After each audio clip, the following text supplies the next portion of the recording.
Ok, entonces iniciamos. El tema que vamos a ver hoy, vamos a tratar de ver dos temas, pero yo voy a ir tranquilo, sin correr, para que no, para que, como sea, para que usted no se preocupe realmente. Dos temas en la clase creo que está bien, pero a veces no da tiempo. Eh, Entremos entonces de lleno. Primero, nosotros tenemos que tener una función en términos de x, y debemos estar conscientes que f es derivable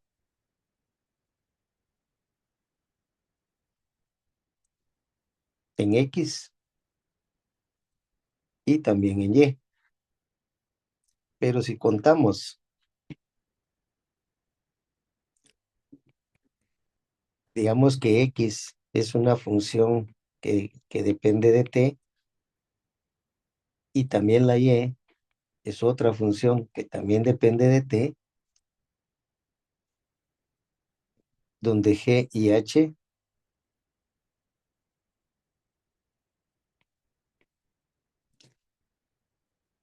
son derivables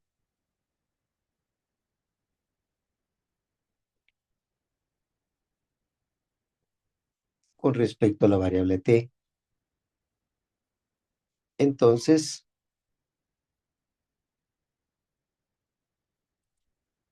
w es una función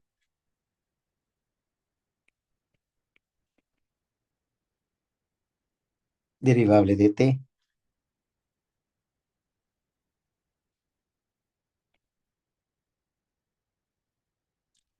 ¿Y cómo se pondría esa derivada? Pues diríamos que la derivada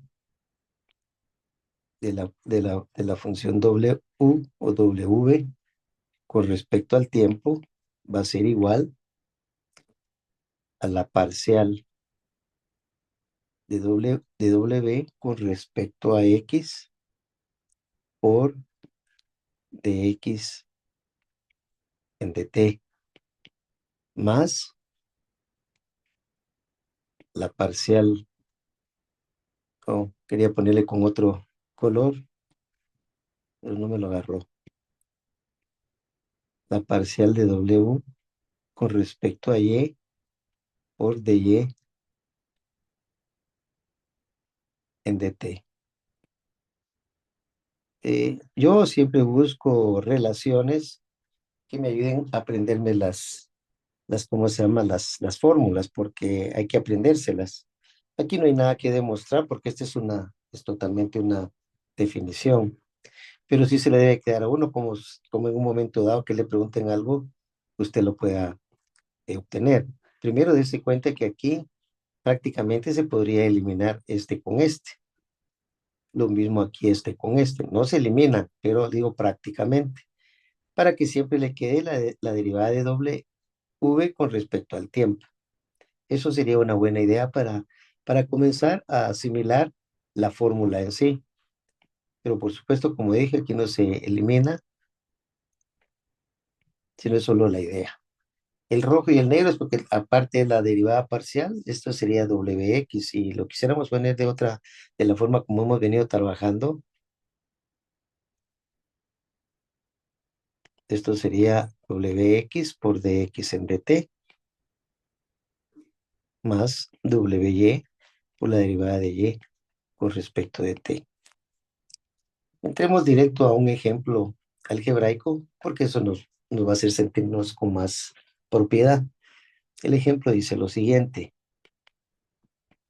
Recuerde que si quiere preguntar, solo levanta su micrófono, pregunta y luego vuelve a apagar el micrófono.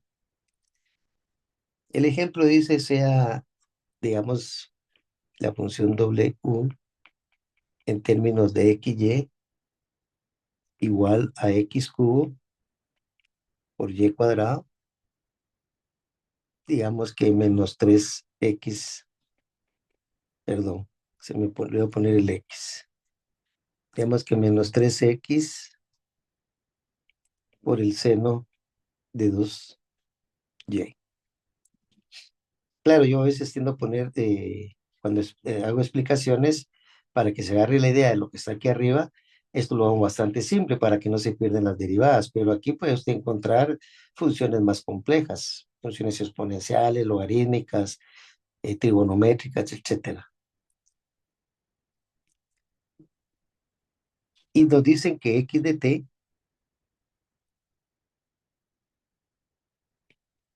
es igual al seno de t, con la condición de que para t igual a cero, x vale el seno de cero, y eso por supuesto es igual a cero. Y que la función y de t es igual a e a la t, y también tendríamos que la condición de que para t igual a cero, la y valdría e elevado a la cero, y eso pues sabemos que es uno.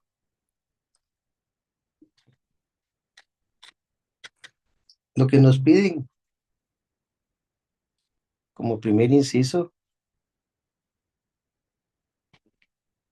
voy a subir un poco más hasta aquí, tal vez, bueno, hasta aquí podría hacerlo una vez. Hallar la derivada de la variable w o la función w con respecto al tiempo, o t. Y en el segundo inciso nos piden que le evaluemos, o sea, hallar la derivada de w en dt para t igual a cero. Eso es lo que por lo menos ya se pusieron las condiciones de x de t y de t para los valores de t igual a cero. Entonces la solución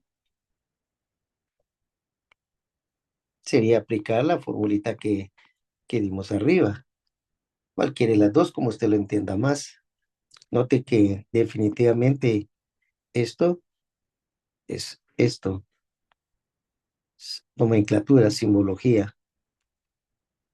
Por eso no va a creer que son dos fórmulas, sino que es la misma, pero con simbologías diferentes. Entonces, para poder calcular el inciso uno,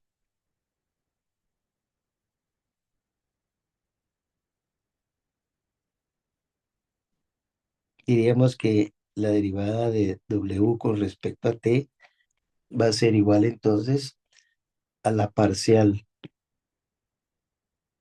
de w con respecto a x por dx en dt, más la parcial de w o w con respecto a y por la derivada de y con respecto a t.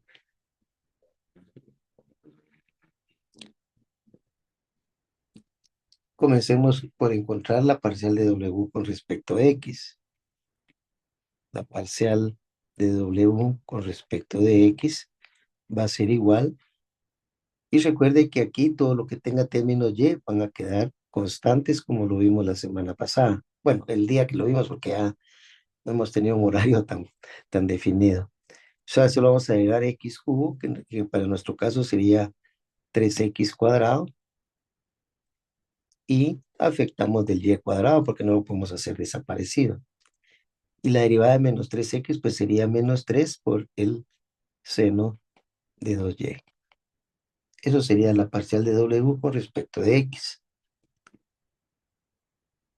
Y la parcial de w, pero con respecto de y, en la expresión que nos dieron, ahora tendría que cambiar todo, ¿verdad? Ahora lo que va a permanecer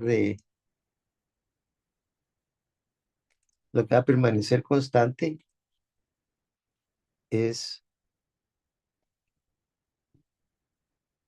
las x. O sea, nos va a quedar esto como constante y esto como constante, más que todo el 3x. Entonces, la parcial de w con respecto de y, esto básicamente sería un repaso de lo que vimos el último día de clase. Esto nos va a quedar 2x cubo por y menos 3x, y la derivada del seno de y, primero la derivada del seno de y es el coseno de 2y. O Usted no puede desaparecer el ángulo tiene que mantenerse. Ahora aplica la regla de la cadena para una variable y deriva 2y, que va a ser igual a 2. Por lo tanto, la parcial de W con respecto de y sería 2x cubo por y menos 3 por 2, que serían 6x por el coseno de 2y. Esos dos valores, pues los vamos a enmarcar para tenerlos a la vista. Este sería el primero. Y el segundo que voy a dibujar en este momento, o a enmarcar. ¿Ok? Con eso, si usted se da cuenta, ya tenemos básicamente este valor y este otro. Solo nos hace falta de x y de y. Entonces, para encontrar de x, derivamos donde esté x, donde nos lo dieron en términos de t, que sería exactamente acá. Entonces, aquí la derivada de x con respecto a t sería la derivada del seno, que es el coseno de t. Luego escribimos coseno de t. Y por el otro lado necesitamos la derivada de y con respecto a t. Pero y a la t, sea la t, su derivada va a ser la misma. Por lo tanto, la derivada de y con respecto de t va a ser igual a e.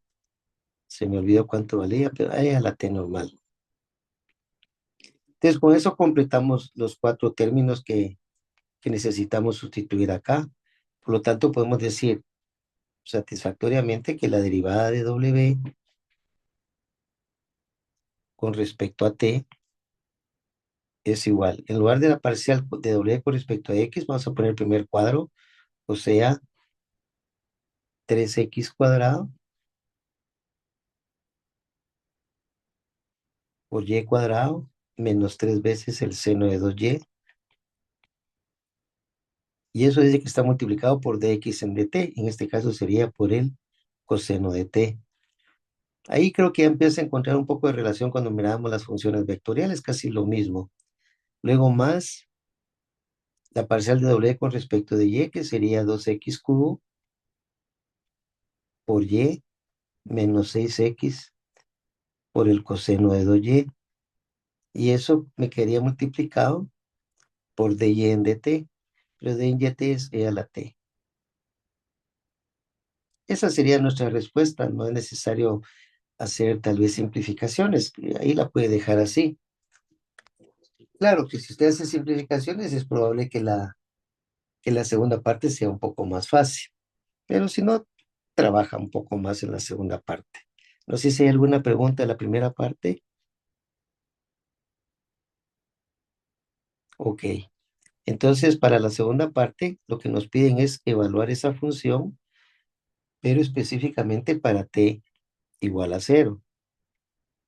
Entonces, aquí ya tenemos los valores de x y y, que los saqué del principio.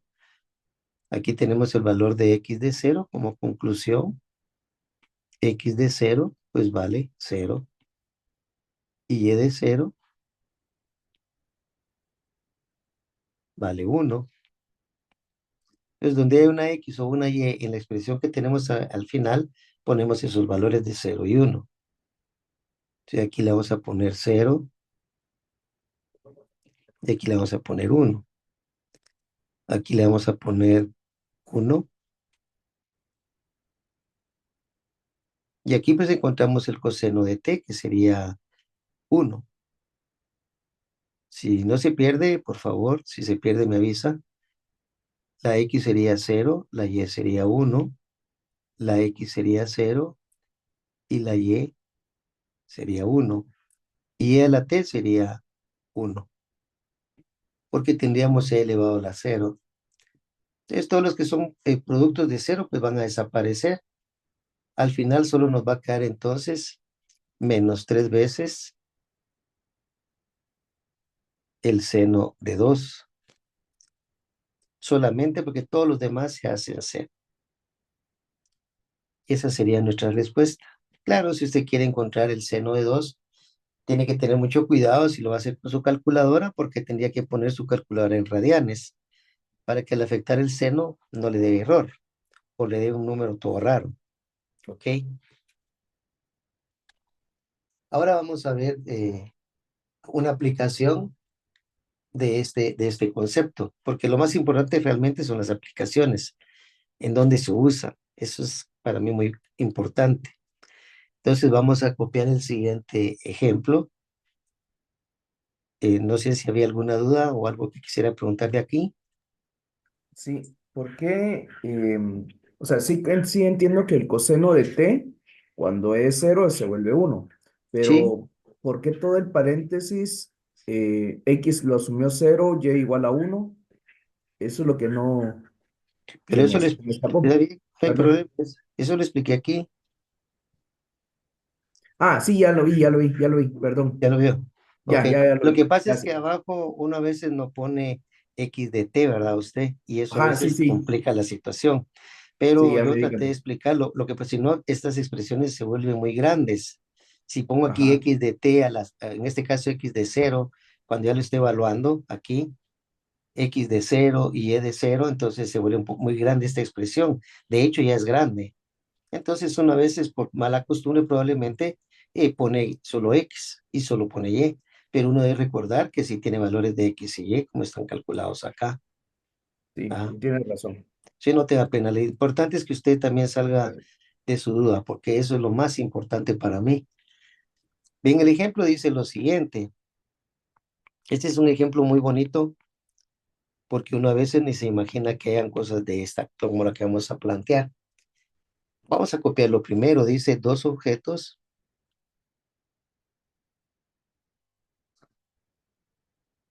recorren trayectorias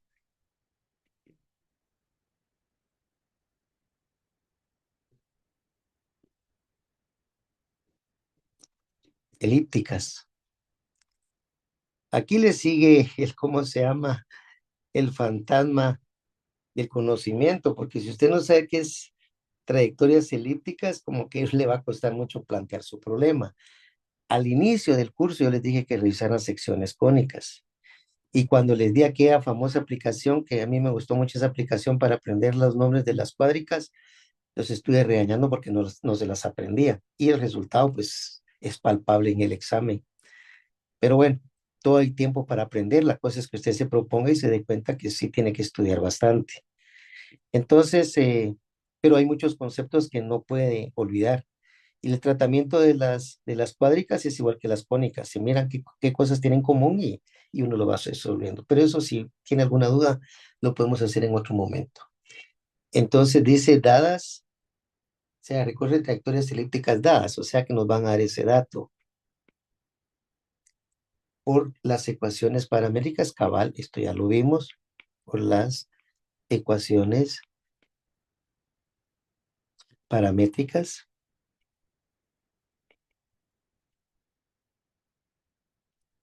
dos puntos,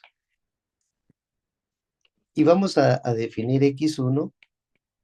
Aquí lo correcto es poner x1 de t, pero como dije hace un ratito, es para ahorrar un poco el espacio. Igual a 4 coseno de t. De todas maneras, al leer la expresión, usted debe de comprender que aquí dice x1 de t porque está dependiendo de la variable t, ¿verdad? Y y1 pareció también, digamos, a dos veces el seno de t. Esto es lo que corresponde al primer objeto. Todo esto no lo dan, así que no se preocupe. ¿Y de dónde sacó el ingeniero esto? Nada que ver. Todo esto ya son datos, porque dice dadas por las ecuaciones paramétricas. ¿Ya? Las ecuaciones paramétricas yo se las recordé. Y luego tendríamos, digamos, x2, que va a ser igual, digamos, a dos veces el seno de 2t, y y2 igual a tres veces el coseno de 2t. Esto va a ser el segundo objeto. Conforme yo siga avanzando con el problema, voy a usar siempre el color verde para el primer objeto y color azul para el segundo objeto, para que uno le vaya dando digamos, la correspondencia adecuada. La pregunta es muy sencilla. Dice, ¿a qué velocidad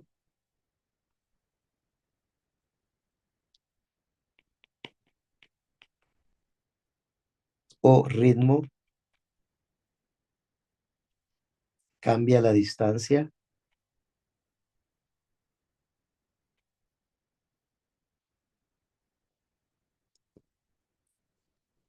entre los dos objetos.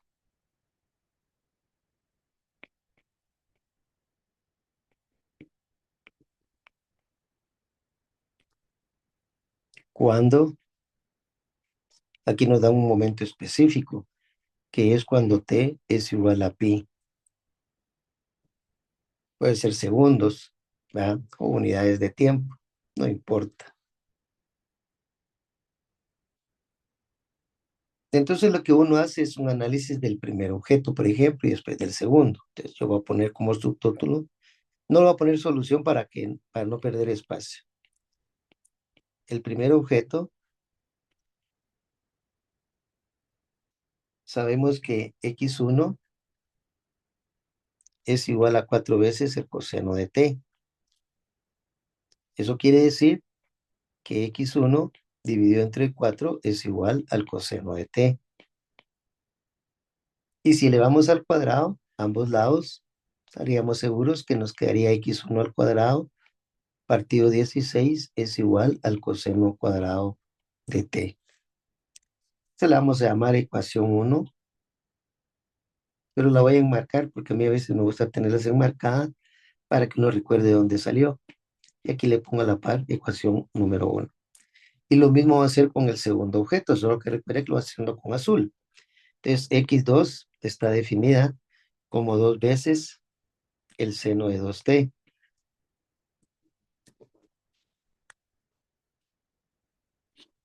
Pero bueno, aquí me estoy adelantando un poco porque eso es x1. Necesito y1 también. O sea, voy a borrar, perdone.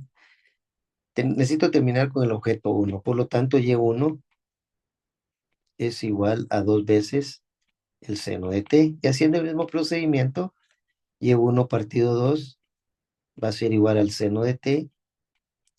Si elevamos al cuadrado a ambos lados, nos va a quedar y1 al cuadrado partido 4 es igual al seno cuadrado de t. La vamos a enmarcar también y le vamos a poner ecuación número 2.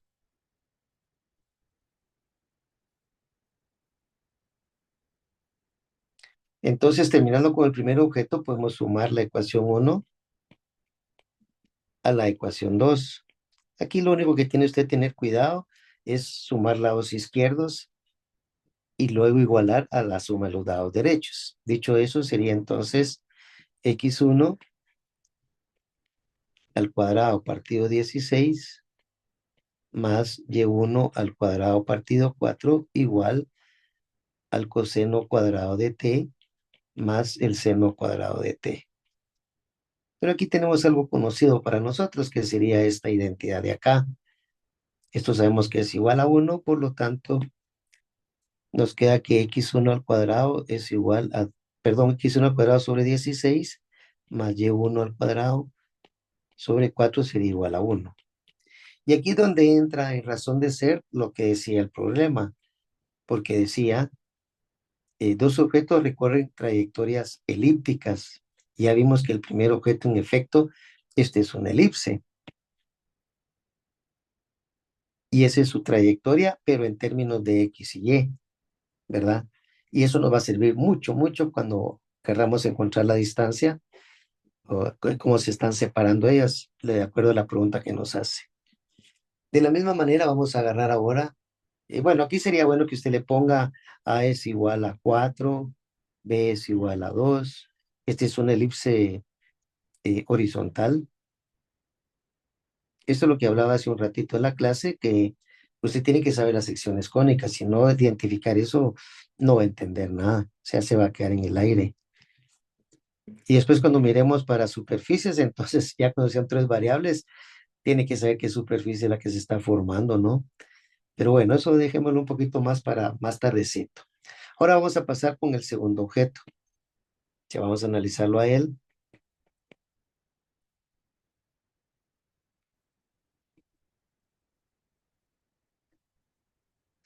Entonces sabíamos que x2 era igual a 2 veces el seno de 2t. Hacemos algo muy similar a lo que hicimos con el primer objeto, dividiendo primero entre 2 y volviendo a elevar al cuadrado. Entonces tendríamos que x2 al cuadrado partido 4 es igual al seno cuadrado de 2t. Lo enmarcamos y le podemos llamar ecuación tal vez 3, ¿no? Mm, mm.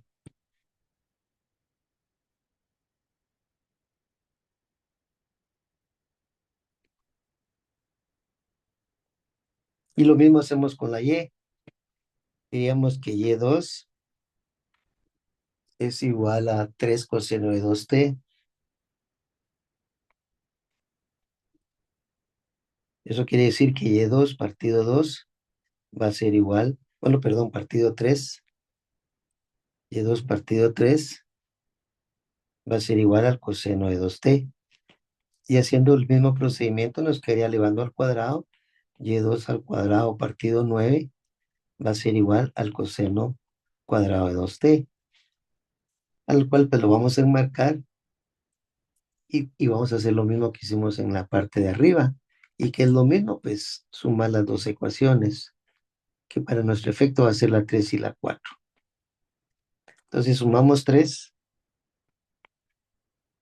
a 4 y aquí con el cuidado de que vamos a sumar solo los lados izquierdos, por lo tanto nos va a quedar que x2 al cuadrado partido 4 más y2 al cuadrado partido 9 va a ser igual al seno cuadrado de 2t más el coseno cuadrado de 2t. Aquí no se debe preocupar porque este 2t lo puede pensar como que si fuera una u, digamos. O sea que ahí básicamente siempre tiene la misma identidad trigonométrica y ese resultado va a ser 1. Por lo tanto, x2 al cuadrado partido 4 más y2 al cuadrado partido 9 va a ser igual a 1. Y aquí Y esta es volvemos, una elipse vertical. excelente. Y esto va a ser muy importante cuando haga la gráfica, porque si la pusiéramos horizontal es probable que tuviéramos problemas, ahí van a ver por qué. Es correcto, le dijo el compañero, la elipse es una elipse vertical con A igual a 3 y B igual a 2.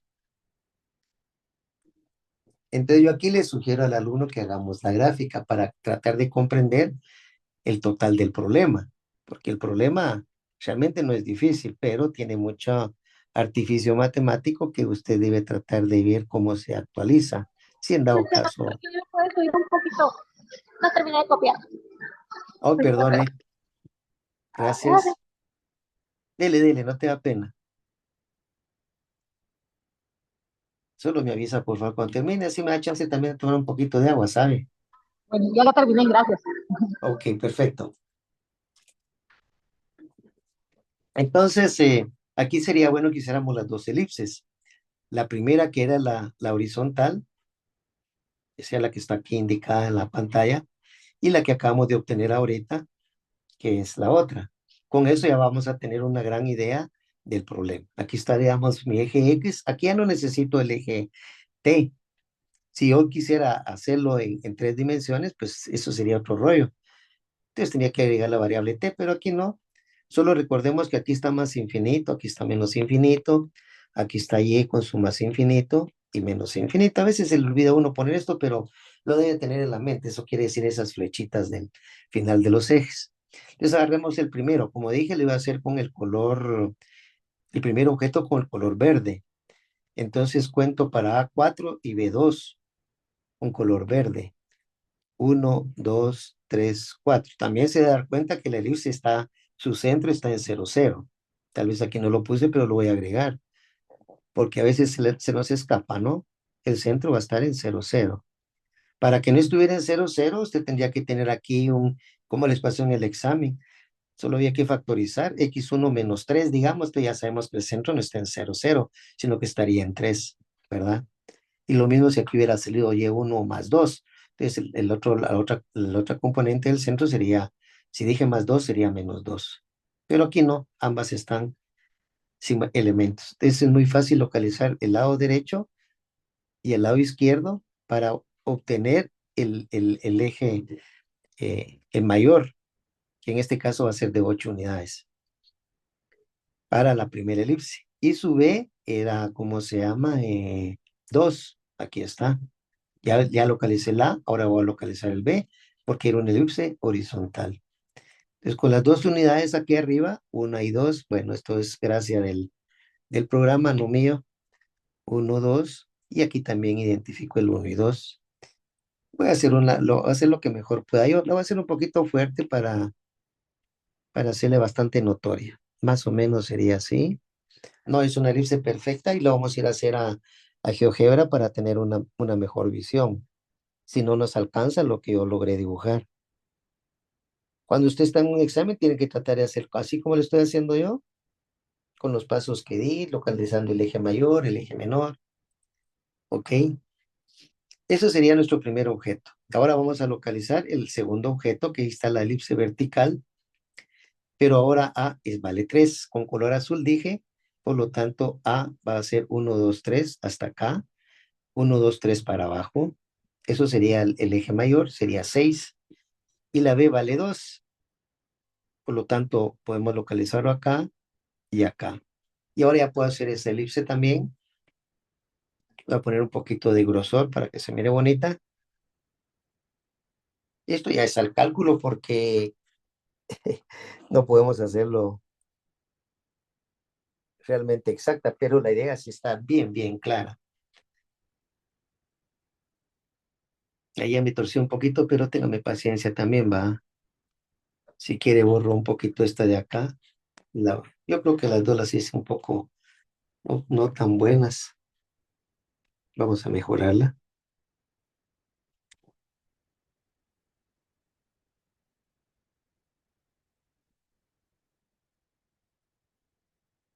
Ahí está un poco mejor. Y ahora la otra acá. Ahora, ahí ya tenemos las dos elipses, ya desarrollamos todo lo matemático. Pero ahora, ¿cómo vamos a entender la parte que nos preguntan? Porque dice, aquí ya terminamos, pongámosle aquí un cheque, ya terminamos todo esto. Ya todo lo que nos dieron, ya lo terminamos. Pero dice a qué velocidad o ritmo cambia la distancia entre los dos objetos. Pero aquí está dibujada la trayectoria del objeto. Entonces, tal vez el punto que le va a dar a usted la idea fundamental es en dónde comienza la trayectoria verde, si él estaba acá o por acá o no sé por dónde, en dónde empezó él y en dónde empezó el otro, para ya poder entonces ver cómo se va a ir cambiando la distancia. Entonces, para eso, pues ni modo, necesitaríamos encontrar para el tiempo t igual a 0. O sea, para t igual a 0, este nos va a permitir exactamente, nos va a decir en qué punto realmente está el verde y en qué punto está el azul. Entonces, para t igual a 0 para el primer objeto,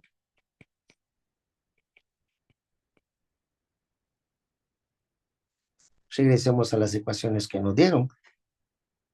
Aquí está la x del primer objeto. Dice que vale 4 veces el coseno de t, pero como t vale 0, sería coseno de 0, que en total sería 1. Por lo tanto, 1 por 4 es 4. Entonces, la x1 vale 4. Y la y1 de una forma similar, volvemos a regresar donde está el y1. Aquí está. Dice que vale 2 veces el seno de t, pero como t vale 0, este seno se convierte en 0. Y 2 por 0, por supuesto que es 0. Entonces y1 vale 0. Entonces él exactamente está acá. Aquí inicia el primer objeto. Si nosotros hubiéramos hecho nos hubiéramos confundido en la elipse y le hubiéramos puesto que también era acostada, entonces nunca se hubieran separado ellos, porque sería la misma elipse. ¿Ok? O muy parecida. Pero ese sería problema. Ahora vamos a hacer lo mismo, pero para el segundo objeto. Solo lo voy a quitar un poquito grosor.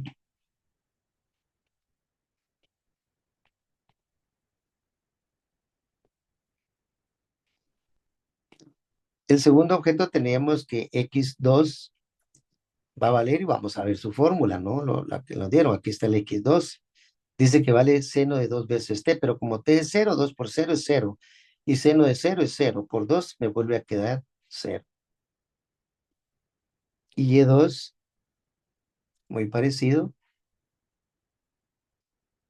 Aquí está 3 veces el coseno de 2t, pero como t vale 0, 2 por 0 es 0. Y el coseno de 0 valdría 1. Y 1 por 3 es 3. Por lo tanto, la y valdría 3. Él va a estar exactamente en las coordenadas 0. O sea, aquí podríamos poner el punto para que no se pierda. Está en el punto 4, 0, mientras que este segundo objeto estaría en el punto 0,3. Pero 0,3 estaría ubicado aquí en la parte superior. Como ve, hicimos bien nuestra gráfica porque si no ahorita no nos hubieran coincidido esos puntos en la trayectoria verde y en la trayectoria azul. Entonces ahora ya tenemos más idea del problema porque dice ahora, bueno, ¿cuál es la razón de cambio? ¿A qué velocidad o ritmo cambia la distancia entre los dos objetos? La distancia entre dos objetos pues se calcula por la línea recta más corta. Vamos a poner esto con color anaranjado y un poco fuerte y le vamos a decir que nos haga un segmento de recta y nosotros podríamos medir con una regla o con lo que usted quiera este valor anaranjado. Ese valor anaranjado sería la distancia inicial, o sea, para t igual a 0, pero los dos se van a ir moviendo. Claro que no se van a mover de la misma forma. Y entonces en cualquier punto que él se encuentre, vamos a tener una distancia que le vamos a llamar S. Ahí voy a hacer una pausa, voy a poner aquí la S, usted ya sabe que es ese segmento de recta entre el punto inicial de 1, inicia primer objeto, voy a poner para que quede más claro.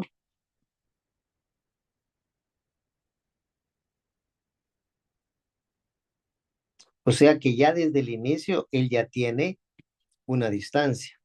Aquí pues por Pitágoras lo podríamos calcular, pero aquí no es de calcular la distancia en valor numérico, aunque sí lo vamos a hacer, pero en forma general. Porque ahí se da cuenta que si tiene 4 unidades acá y 4 unidades acá, tiene las mismas, ¿no? Ah, no, 4 y 3, entonces ese va a valer 5 por Pitágoras. Pero eso solo sería en el instante t igual a 0. Conforme él se vaya moviendo, vamos a ir viendo que la distancia va a cambiar. Y de hecho tenemos que proponer una fórmula. Entonces aquí sería inicia segundo objeto. Ahora la pregunta del millón es, ¿sabe usted cómo se calcularía la distancia? ¿Alguien que me quiera comentar algo?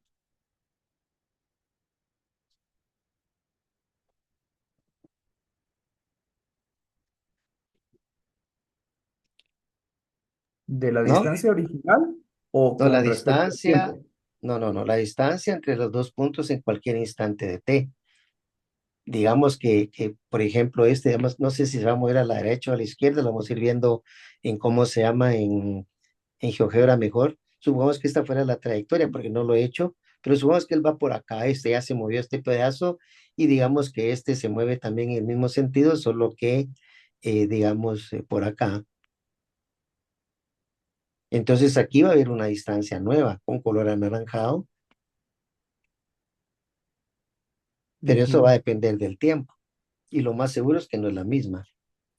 Entonces, ¿cómo hace uno para calcular la distancia entre el punto morado y el punto verde? Esa se calcula por la raíz cuadrada de las diferencias de las x.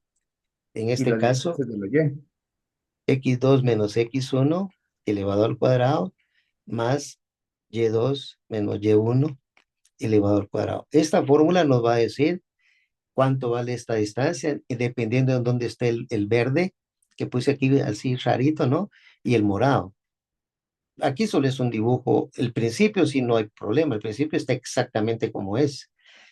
Pero yo no estoy seguro si se va a mover para acá, eso tengo que irme a evaluar X, pero yo lo hago muy fácilmente con GeoGebra. Usted en el examen no necesita tampoco saber para dónde va. La idea que yo solo quiero darle es que en efecto sí se observa que la distancia va a cambiar y que la distancia entre dos puntos, eso es un concepto, yo lo doy en mate 2. La distancia entre dos puntos es igual a a esta fórmula. Yo se las demuestro a ellos y ellos la aprenden a demostrar. Pero bueno, eso va a depender de las oportunidades que cada quien haya tenido. ¿Alguna pregunta entonces con esta fórmula?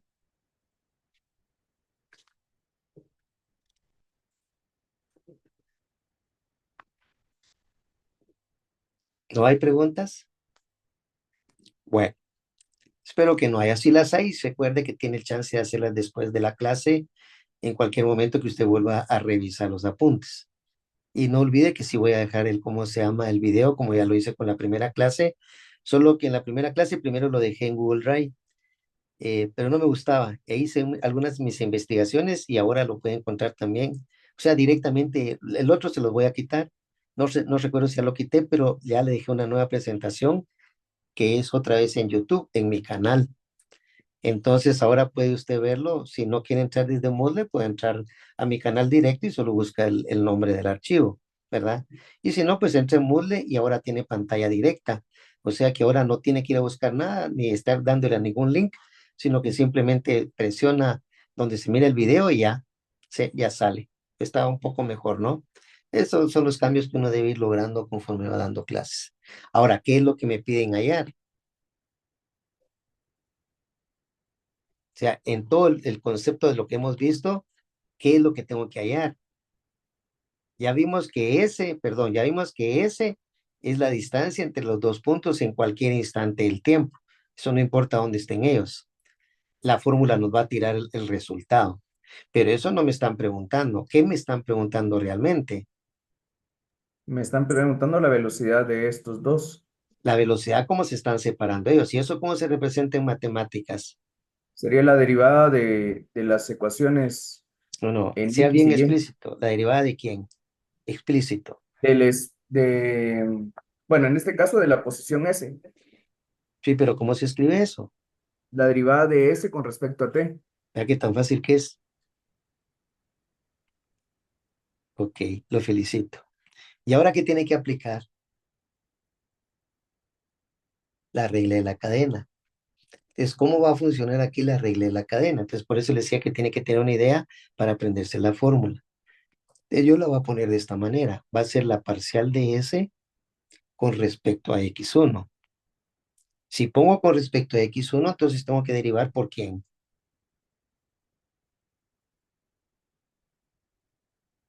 Bueno, parece que no se les quedó muy fácil la fórmula, Con pero respecto ahí al va. tiempo. ¿Sí? La derivada de X1 con respecto al tiempo. Entonces, ¿qué me hace falta ahora? Más. La derivada de S con respecto a Y. No, O la pero, parcial de S con respecto ahí a estamos la mejor. parcial de Y. Primero, Por la derivada de primero X. X. No, no, no. Primero sería con respecto a X2. Ay, perdón, X2, ¿cierto? Sí, y ahora pondríamos la derivada de De X2. X2 con respecto al tiempo. Eso es correcto. Aquí nos hace falta más. Más. Más la Ah, parcial de S con respecto a Y1, excelente con respecto a Y1 por la derivada de quién. de X, de No, Y1 con respecto a tiempo. eso es perfecto. Y el último término debiera de ser más. La derivada del espacio, parcial del espacio con respecto a Y sub 2 ¿Correcto? por la derivada de Y sub 2 con respecto al tiempo. Excelente, compañero. Lo felicito. Ojalá que todos se han encajonado ahí. Aquí no se trata de, ala, ese cuate como sabe, no. Aquí lo que se trata es que todos debieran de haberla dictado. Pero no importa, no es necesario que lo haga ahorita. Cuando usted repase, tiene que agarrar la onda porque sale toda ¿cómo se llama? Esa formulota. Vea que no la tenemos apuntada en ningún lado. ¿Dónde está? Solo agarramos la idea de que era la derivada, ¿sí? Pero aquí la diferencia, lo que estamos haciendo allá es que X depende de T, Y depende de T, pero hay X y hay Y. O sea, hay un X1 y un X2 porque son dos objetos. ¿Ah? Si logra comprender de dónde sacamos esa formulona que se mira monstruosa a ustedes, pero no tiene nada de monstruoso. Entonces, cuando usted vaya a derivar S con respecto a X, yo no lo voy a terminar el problema porque solo lo voy a dejar planteado, pero le voy a dar algunas ideas claves. Por ejemplo, como nosotros sabemos aquí arriba, dijimos que S era igual a todo esto. S igual a la raíz de X2 menos x1 elevado al cuadrado más y2 menos y1 también elevado al cuadrado y ahí terminaba la raíz. Aquí el consejo que yo le doy es que escriba mejor s cuadrado igual a x2 menos x1, porque cuando derive va a tener que poner un medio de todo eso elevado a la menos un medio y de ahí la derivada de lo que está dentro de acuerdo a las reglas de la cadena. Entonces se le va a hacer probablemente un poco más complicado. Sí lo puede hacer, pero va a tener demasiadas operaciones. ¿Ya? Entonces yo le voy a explicar primero solo la derivada de S con respecto a X1. Y usted va a tratar de llenar todas las demás derivadas. Yo solo le voy a hacer esta parte y usted va a tratar de terminar todo esto porque se supone que ya lo comprendió cuando yo termine de explicarlo aquí. ¿Ok? Eso lo hago porque, y siempre lo he hecho así. ¿Por qué? Porque el alumno tiene que practicar. Entonces, si no se va a hacer problemas en el libro, por lo menos resuelva o termine de resolver lo que yo comencé. Entonces, ¿cómo calculamos la parcial de S con respecto a X1, que es el primer factor que tengo ahí? Entonces aquí usted lo que tiene que recordar, sin hacerse bolas, es que X2 va a ser constante, Y2 va a ser constante, Y1 va a ser constante. Eso es todo lo que usted tiene que tener bien claro. Entonces la parcial de S con respecto a X1, derivemos S cuadrado. Eso va a ser igual. Entonces, ahí es donde viene la particularidad de poner S cuadrado, porque entonces le va a quedar 2S por la parcial de S con respecto de X1. Y en el lado derecho, como el segundo factor no me afecta en nada, porque todo es constante, entonces solo bajo este 2 por X2 menos X1, pero sería el exponente 2 menos 1. Y ahí le afectaría la derivada con respecto a X1. Y la derivada con respecto a X1 sería menos 1. Espero que no se haya perdido en ninguno de los elementos que puse, porque después le va a tocar a usted hacerlo solo. También aquí se puede observar que este 2 se elimina con este 2 y podemos poner ya una fórmula final como que la parcial de S con respecto de X1 va a ser igual. El menos, pues ni modo, nos va a quedar ahí. El paréntesis también, X2 menos X1, solo que a la potencia 1. Y de una vez voy a aprovechar a dividir esta S, pasarla para acá, para ahorrar espacio. Y esa ya la enmarcamos como una de las sustituciones que vamos a tener que hacer. Recuérdese que eso va a venirse exactamente acá. Y ahora le voy a derivar de X1 en dt para que usted siga después haciendo todo el resto. ¿Ok? Entonces vamos a tratar de encontrar si X1, no tengo que regresar a ver arriba cuánto valía X1. Yo tengo que buscar X1 en términos de t, ¿verdad? Que así nos lo dieron de todas maneras desde el inicio. Aquí está. Entonces sería X1 es igual a 4 coseno de t, 4 coseno de t. Entonces, lo que yo necesito ahora es, según nuestra fórmula, de X1 en dt. Entonces digo de X1, o sea, la derivada, ahora sí es la pura derivada de X1 en dt. Y ahí no hay clavo porque solo depende de t. Entonces sería 4, pero la derivada del coseno sería menos el seno de t. Por la derivada de t que sería 1. Por eso no se pone nada como producto.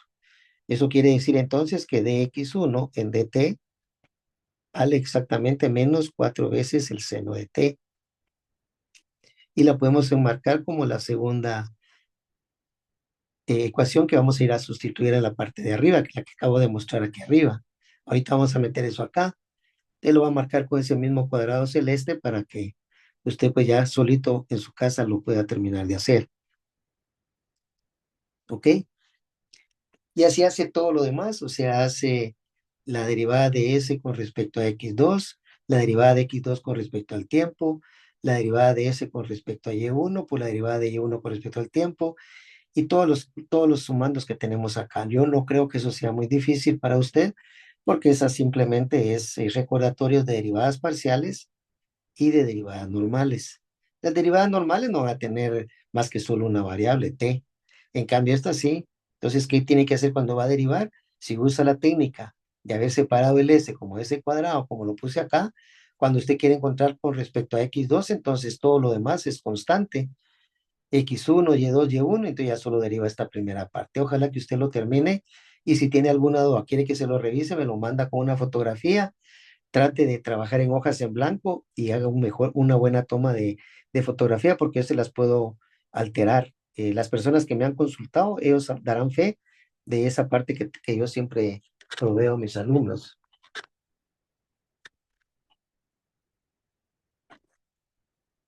Bien, solo voy a hacer el esquema en GeoGebra. Si usted tiene su GeoGebra ahí, divida su pantalla y trabajemos juntos. ¿Qué necesito yo para que probablemente usted me tenga que dictar porque yo no lo tengo aquí a la mano?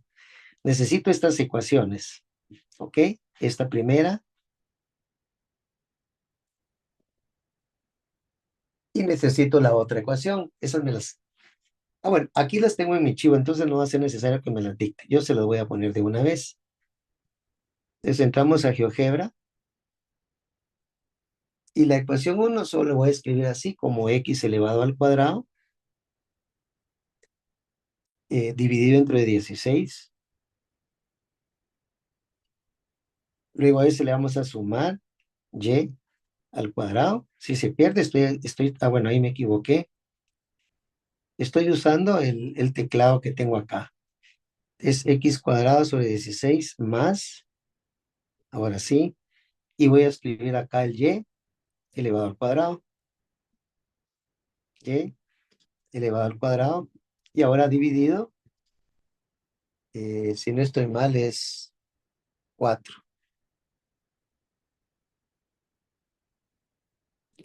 Y eso estaba igualado a la unidad. Ahí está la elipse que, si usted se da cuenta, es lo que hicimos nosotros. Este va a ser el primer objeto. Para el segundo objeto, la ecuación era x al cuadrado más, no, perdón, dividido dentro de 4. Ahora sí más, y la otra parte es y cuadrado partido 9.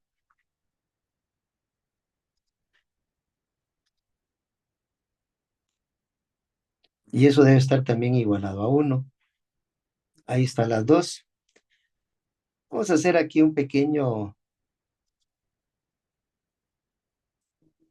a poner los colores que les dio, que era esta que estoy señalando, la voy a poner con color azul.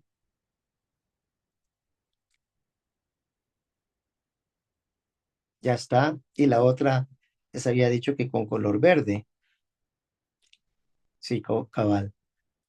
Vamos a propiedades, buscamos color y tal vez este color es bastante interesante. Ahí están los dos objetos. ¿Ok? Ahora aquí para simular el movimiento de los dos objetos, le vamos a, ¿cómo se llama? A definir un deslizador, que lo encuentra aquí en la parte superior.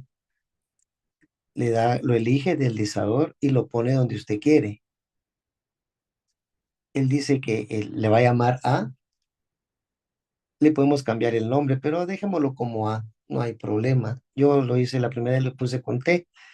Voy a intentar ponerle T, a ver qué tal me va.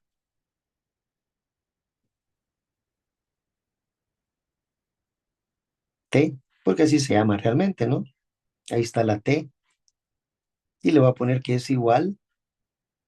Solo le voy a dejar un espacio. Bueno, tendría que ser acá. T igual a... Que vamos a empezar desde cero, porque a nosotros nos interesa cero. Pero no me puso el igual. Esta se puede repetir. T igual a cero. Si necesitamos un número, no un ángulo, y le vamos a dar el rango que está acá. Le vamos a poner aquí cero. Por lo tanto, borramos y escribimos el 0 y lo vamos a hacer con 10. Borramos ahí y le ponemos 10 y el incremento le podemos poner, digamos, 0.01 o 0.1. Y ahí usted mira si le quiere cambiar la velocidad, por así decirlo. Entonces ahora vamos a definir un punto A que esté en esta elipse. ¿Y cómo se define eso? Pues nos vamos aquí a la entrada y escribimos con la letra A mayúscula. Si la quiere poner con minúscula también, pero yo la voy a poner con mayúscula, A igual.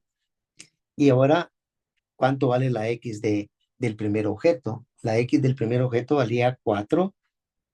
Le voy a poner por aquello de que ya no lo haga. Lo debiera entender, pero lo voy a poner por el coseno. Me voy a funciones y elijo el coseno. Y ahí me da chance para poner el ángulo. Para nosotros el ángulo va a ser T. Si usted el deslizador aquí en la parte de arriba no le puso T, sino que la dejó como A, entonces aquí tenía que poner A. ¿Me explico?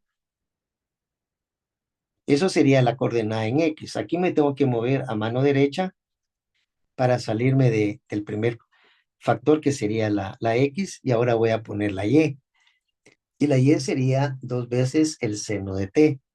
Si escribo así, como lo dije, 2 veces, lo va a multiplicar para garantizar que ya me va a poner el producto. Y la letra, como dijimos, le llamamos T y le damos un enter. Claro, él ya se va a poner en la posición inicial. ¿Por qué? Porque el deslizador le está diciendo que vale 0. Claro que si yo vengo y le doy aquí un play, él se va a ir moviendo durante toda la trayectoria de ese sería la trayectoria del primer objeto y me está diciendo en dónde está exactamente, ¿verdad? Como ves, una presentación muy sencilla, pero muy ilustrativa. Vamos a dejar el tiempo en 0. Y ahora dícteme usted qué pondría en el punto B. A ver, ¿quién se anima? B va a ser igual a qué. Si no me dicta, hágalo usted ¿cómo se llama? En su GeoGebra que usted tenga a la par. En este Sería caso, 2, 2, muy bien, 2 2, multiplicado. 2 por Multiplicado, el seno de 2t. buscamos en funciones, o sea, buscamos aquí el seno y él nos permite que pongamos el ángulo que usted dijo, que en este caso sería 2t. Primero voy a poner el 2 y luego voy a ir a poner la t. Ahí me salgo, aquí me tengo que salir de aquí para pasar hasta el final. Entonces yo le doy aquí y ahora pongo la coma. La coma está aquí y ahora me dicta por favor la y. ¿Cómo sería la y? Sería, la y sería 2 No, coseno de 3 2t. es 3 por el coseno de 2t. Búsquelo ahí en sus copias para que no se vaya a confundir.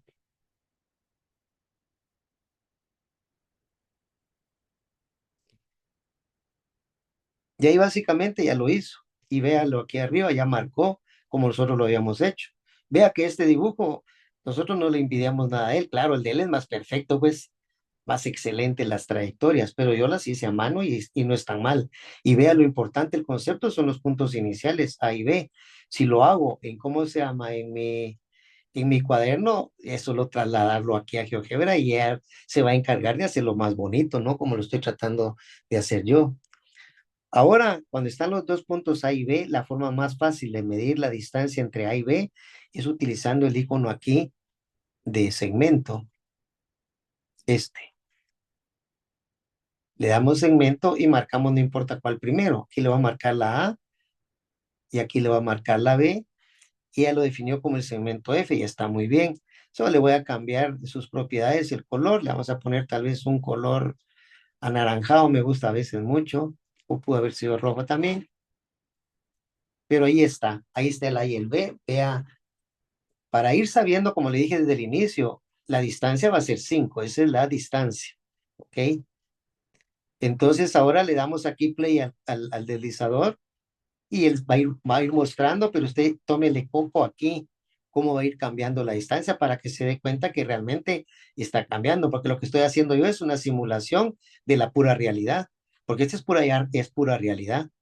Entonces le damos aquí un play y ella vio por dónde agarró, no fue por donde yo dije, mire cómo va ella, ¿eh? Mire cómo se va moviendo el A va en contra de las agujas del reloj y el B va a favor de las agujas del reloj. Ahí va a regresar porque tiene que llegar a T igual a 0. Y mire cómo va cambiando las distancias.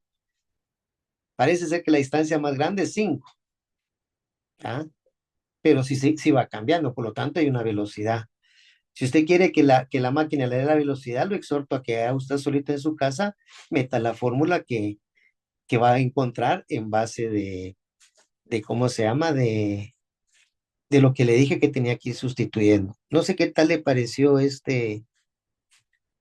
ilustración. Estas se las voy a dejar, por supuesto, guardada en Moodle. Siempre se las voy a poner para que usted juegue con él y mire todo lo que yo hice, porque a veces en la clase no exactamente va a dar tiempo a ir a la par mía. Solo los que tienen más habilidad, porque la habilidad se va adquiriendo conforme hace problemas.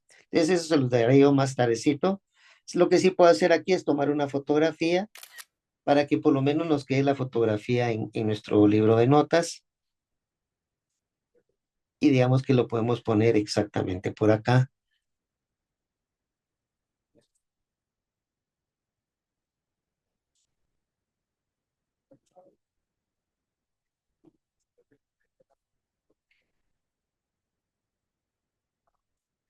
Ahí está. Y después yo le dejo el archivo para que en vivo, para que usted lo pueda mover, detener y hacer sus observaciones para usted. Lo que sí hace falta ahí es meter esta fórmula. Y así se mete como está acá, solo que no así, ¿verdad? Sino que ya sustituyendo los valores. Y recuerde quién es X2, quién es X1, y ella le va a entender perfectamente bien y le va a calcular la velocidad de cómo está cambiando ese con respecto al tiempo. Bien, no sé si usted me desea hacer alguna pregunta.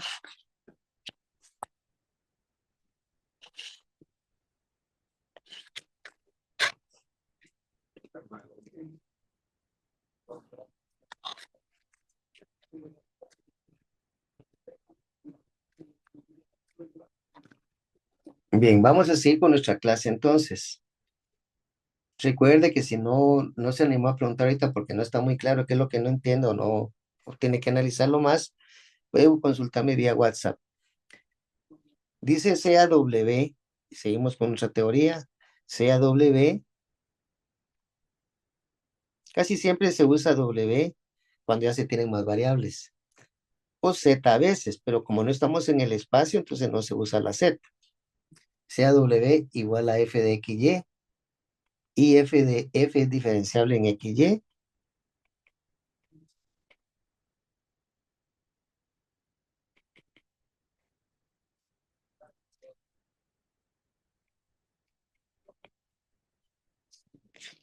Sí, la variable X.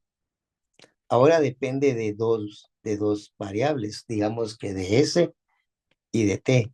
Antes el ejemplo anterior fue solo con una variable. Y digamos que la Y también es una función con otro nombre, por supuesto, pero las mismas variables. En este caso S y T. Son tales, dice, que las derivadas parciales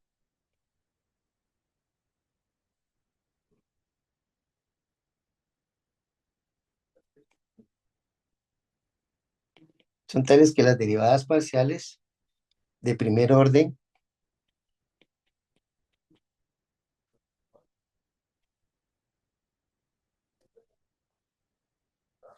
la parcial de X con respecto de S, la parcial de X con respecto de T,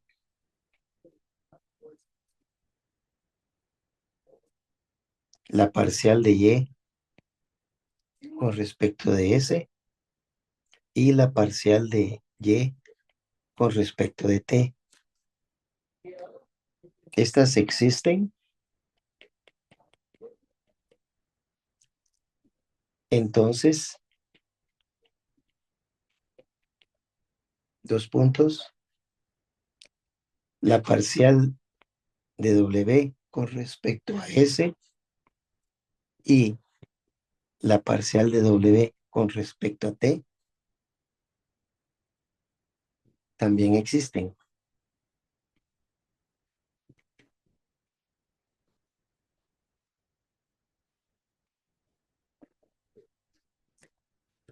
Y están dadas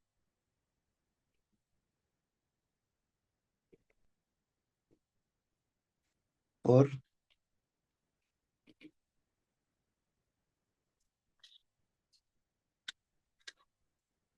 primero la parcial de W con respecto de S sería igual a la parcial de W con respecto de X. Y aquí ya no sería la derivada de X con respecto de S, sino que sería también la parcial de X con respecto de S. Aquí lo que tiene que chequear la situación es que ahora sí prácticamente se elimina este con este y que la variable con la que usted está derivando es S con a W. Entonces ahí puede poner el otro resto de esta fórmula, ya que sería más la parcial de W con respecto a Y por la parcial de Y con respecto a S. Y con otro color para que se vea la diferencia sería la parcial de W con respecto a S. Solo que esa la voy a quitarle lo fuerte del lápiz. Entonces, ¿cómo sería? Pues sería similar a la de arriba, la parcial de W con respecto de X por la parcial de X con respecto de S, más la parcial de W con respecto de Y por la parcial de Y con respecto de S.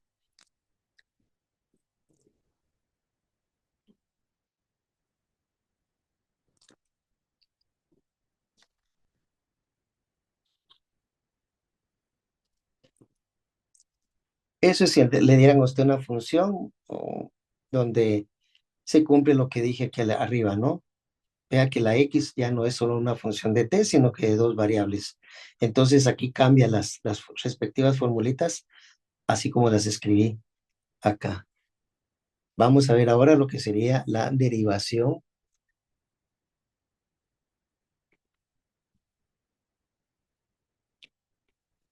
o diferenciación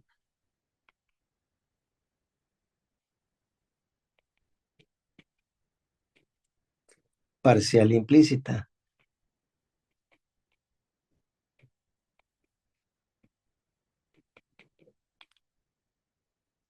Vamos a partir de primero que si una función f mayúscula fuera igual a 0, claro, es una función en dos variables. Y vamos también a partir que y es una función de x. Por lo tanto, podemos tener un w o w igual a una función de xy, y a su vez pues sería igual a esa función f en x, y en lugar de poner y escribiríamos f de x. Y lo que estamos haciendo es llenar los requisitos de las matemáticas. Entonces, solo el diferencial de w sería igual a la parcial con respecto de x de f, que es otro símbolo, la otra forma de escribirlo. Si no, tendría que escribir un poco más largo como la parcial de f con respecto de x, pero es lo mismo. Yo prefiero en este momento usar lo que dije hace un ratito. Sería f de x, la parcial con respecto de x, por su diferencial de x, más la parcial con respecto de y por dy. Perfectamente le podemos llamar a eso la ecuación número 1. Pero como W es igual a 0 prácticamente, entonces la derivada de W con respecto, digamos, a X sería igual a 0. Entonces, si dividimos si dividimos 1 dividido por Tx,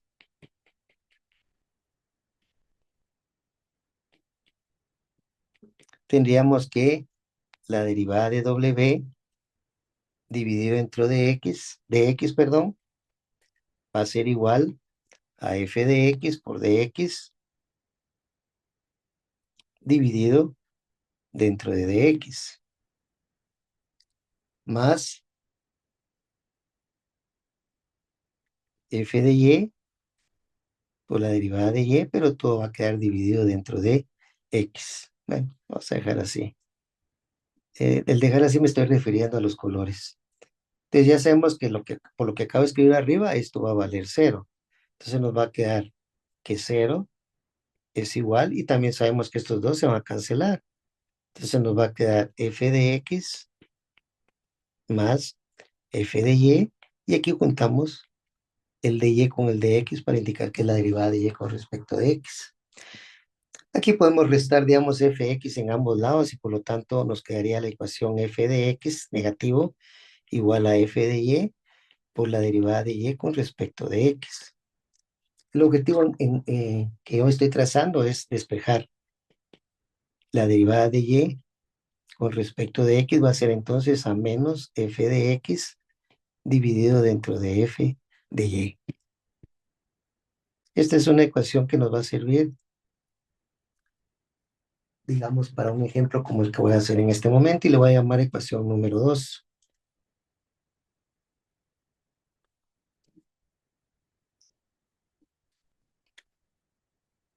El ejemplo es muy sencillo realmente, pero hay que hacerlo. Porque a veces para un catedrático puede ser una cosa muy sencilla, pero para el alumno puede ser monstruoso a ustedes. Eso me pasó a mí cuando yo era estudiante también, no voy a creer. Así que no se preocupe de que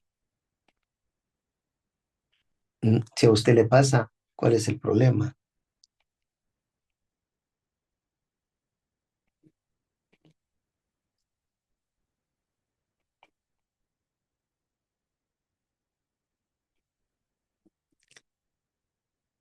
Y aquí nos dan esa función a pesar que está en dos variables y nos piden la derivada de y con respecto de x, a que es igual. Entonces nosotros sabemos que,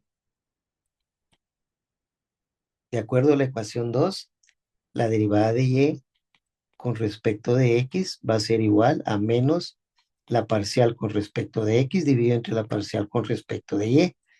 Entonces nuestro objetivo será encontrar la parcial con respecto de x. La parcial con respecto de x de f que nos dieron sería igual, el primero sería cero, o sea, aquí los que van a ser constantes es este, este y este. Por lo tanto, solo derivamos x a la 5, eso nos daría como resultado menos 5x a la cuarta más, y 4 por 2 sería 8x al cubo. Eso sería f de x. Y ahora encontraríamos, digamos, f de y. Ahí cambian todos los que se hay que derivar y comenzaría con 4y al cubo menos 3y cuadrado menos 10y. La x a la 5 es 0, la x a la cuarta es 0 y menos 9 es 0. Por lo tanto, ya puedo concluir con estos dos valores que la derivada de y con respecto de x va a ser negativo al cociente que tengo ahí arriba, que sería con verde menos 5x cuarta más 8x cubo.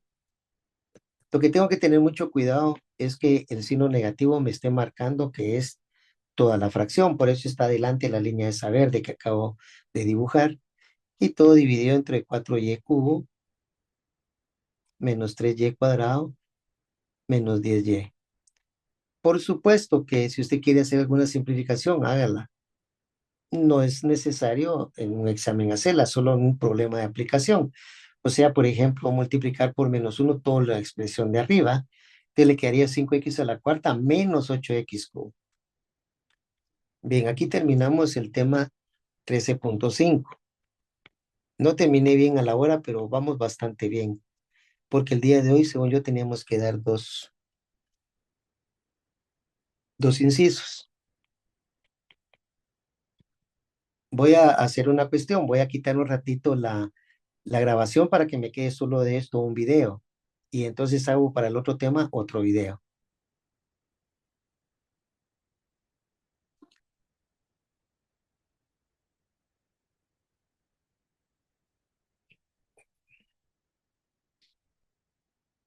Wow, no me dejó, así que voy a seguir como estoy. O sea, no me deja dejar de compartir. Bueno, no importa. Entonces, el siguiente tema, que sería el 13.6. Vamos todavía atrasados, pero usted no se asuste. Tratemos de terminar, es el objetivo primordial. El tema es 13.6 y el título son derivadas direccionales y gradientes.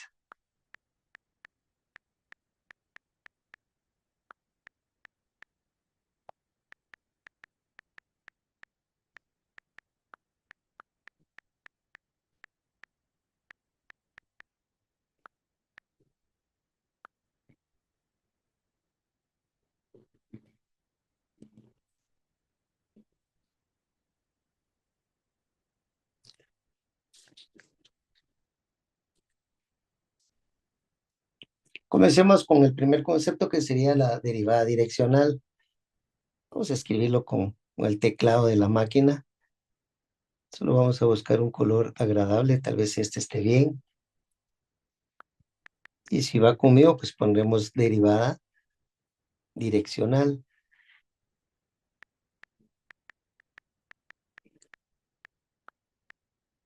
No dejé el espacio, perdón. Derivada direccional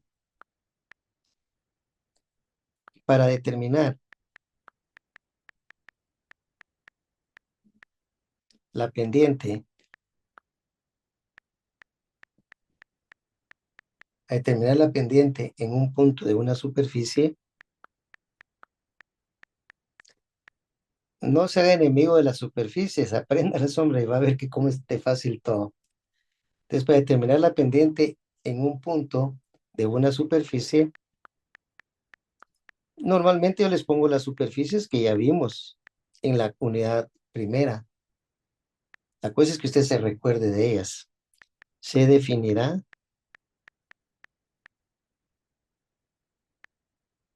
un nuevo tipo de derivada. A pesar de que él dice que es un nuevo tipo de derivada, todos los conceptos ya los tenemos encajonados para verlo de la manera como nos lo van a explicar. Llamada derivada direccional. Entonces, la gran diferencia que sí hay entre este tema y lo que usted sabe de derivadas es que aquí no existe la derivada como tal, o tal vez sí exista como tal, pero primero tenía que sacar las derivadas direccionales. De hecho, eso fue lo que hicimos cuando estamos haciendo la derivada parcial. Cuando usted está encontrando una derivada parcial, está encontrando la pendiente de una recta tangente a una superficie, a una curva, no importa que sea. O yo le dije que la forma más fácil de decirlo era una función. Pero cuando uno dice la parcial con respecto a x, está encontrando una recta paralela al eje x con la pendiente del valor que le dé. Eso traté de explicarlo la última clase a alguien que preguntó, que acertadamente preguntó, yo pues traté de explicárselo, ¿verdad? Entonces vamos a partir, digamos que tengamos un C a un Z. Cuando es Z ya sabe que es una superficie igual a una función de X. Y ahí lo termina de confirmar. Es una función de dos variables, eso va a ser una superficie. Claro, en una variable decimos sea Y igual a f de X, que es una curva simplemente. Pero aquí no, aquí la onda es que es una superficie. Y digamos que tenemos un punto P cuyas coordenadas son x0 y y0. Este x0 y y0 se usa mucho en muchas áreas de matemáticas, que mucho le llamamos el punto inicial, pero realmente no es que sea un punto inicial. Pero, por ejemplo, en ecuaciones diferenciales sí nos sirve como punto de partida. Un punto, y vea que el mismo libro lo aclara porque dice un punto del dominio. Aquí es muy importante que usted esté bien ducho con los dominios. Eso no deje de estudiarlo porque eso es segurísimo que por lo menos en un problema de unos 20 puntos de examen viene, ¿ok? Entonces vamos a hacer un esquema para poder explicar lo que yo quiero explicar. Mi esquema típico en este tipo de problema es hacer una superficie ficticia, por supuesto, sí existe, pero, pero no le vamos a poner nombre, pues, sino simplemente la vamos a dibujar para agarrar toda la idea. Aquí recuerden los ejes. Aquí estaría el eje Y, el eje Z. Este también los puede cambiar el orden, eso no es problema. Aquí tendríamos el eje X. Entonces, la superficie que voy a tratar de dibujar con color verde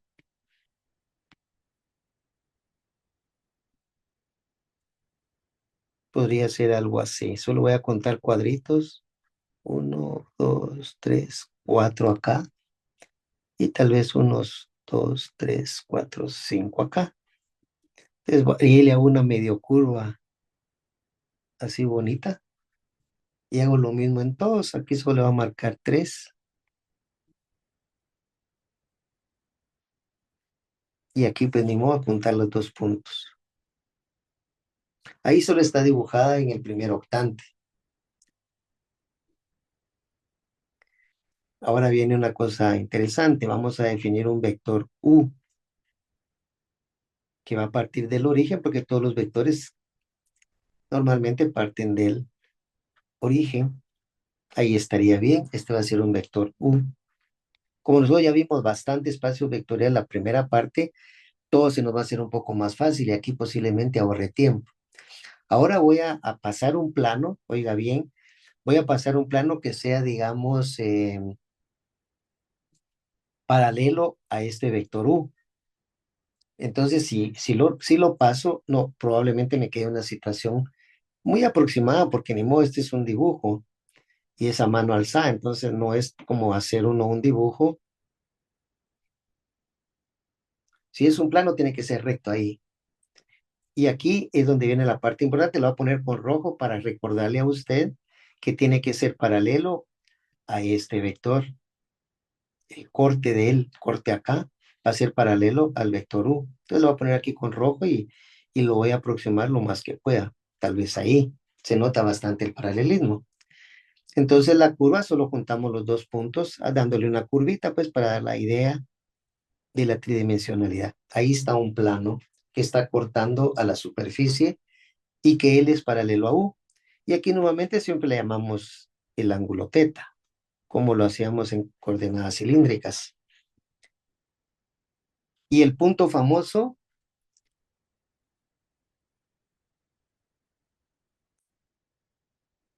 digamos, este punto que está acá, lo voy a poner con color verde. Este punto tiene que tener coordenadas, le voy a quitar un poquito el grosor al marcador y el punto debe tener coordenadas x0, y0, pero la z vale 0 porque está en el plano xy. ¿Ok?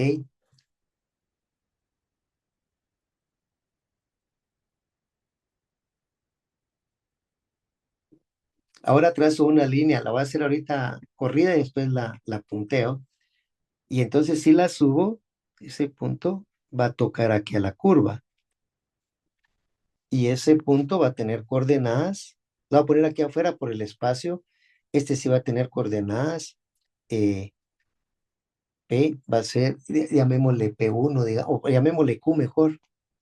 No importa el nombre. Bueno, realmente este no debiera de ser P, porque aquí dijimos que P tenía coordenadas. Así está bien. P es X0 y es 0. Yo estaba equivocándome ahí. Entonces a este sí le tengo que poner otro nombre. Le voy a poner, digamos, que el punto Q. Y él va a tener coordenadas, digamos, X0, Y0 y Z0.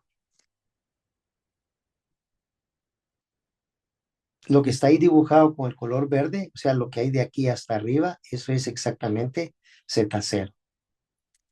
Entonces, para trazar la recta tangente a esta curva, porque la curva que estoy hablando ahorita es esta de aquí,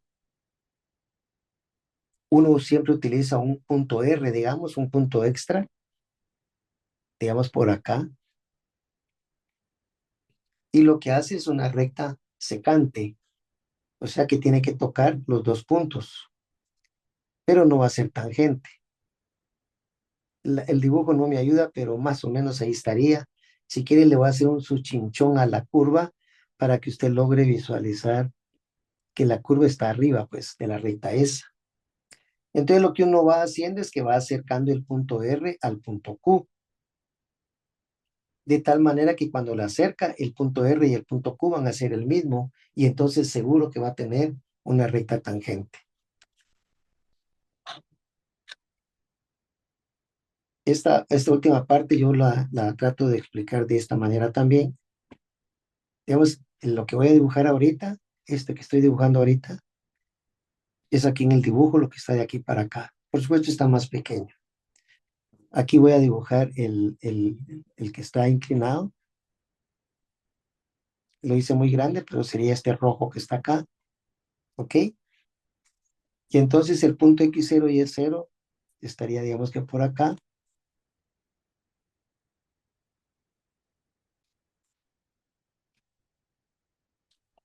Y el punto, y digamos que la curva vendría, la vamos a hacer con color anaranjada. Aquí le exageré un poco, pero ahí va más o menos la idea.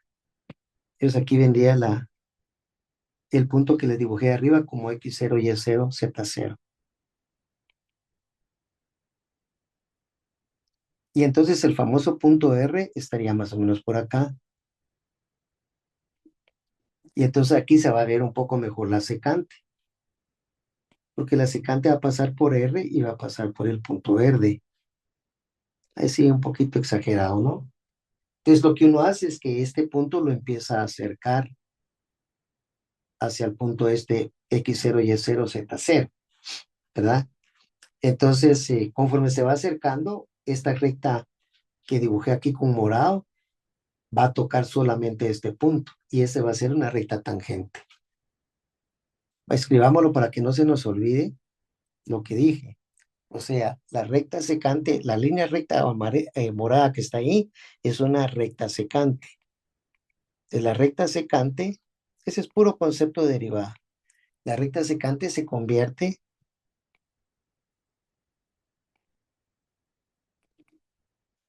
en recta tangente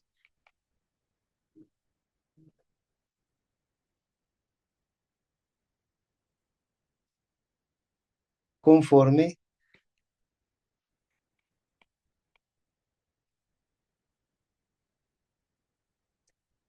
XY de R llegan o se acercan a X0 y Y0. O sea, la secante se convierte en una recta tangente y el cual este X0 y Y0 es el punto de tangencia. Es el mismo concepto que se maneja en cómo se llama en las funciones de una variable.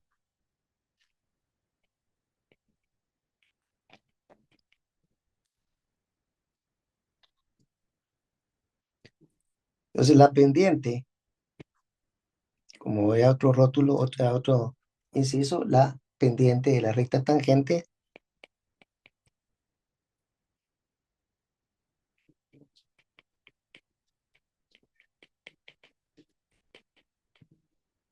la pendiente de la recta tangente a la superficie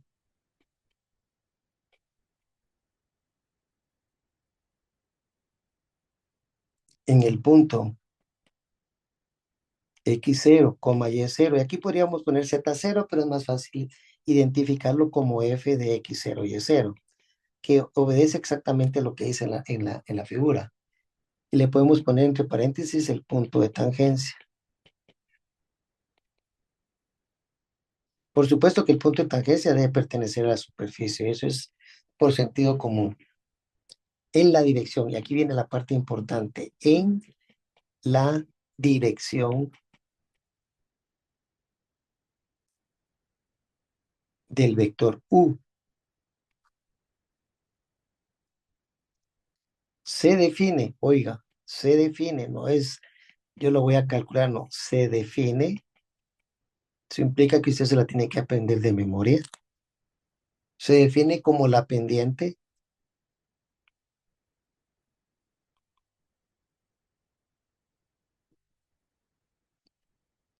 de la curva C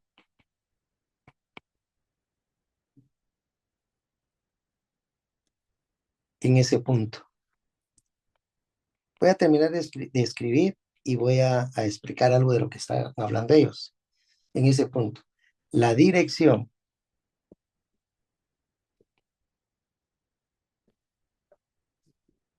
de la derivada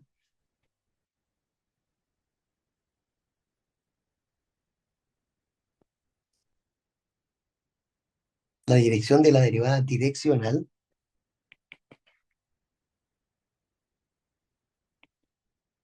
está dado por un vector unitario.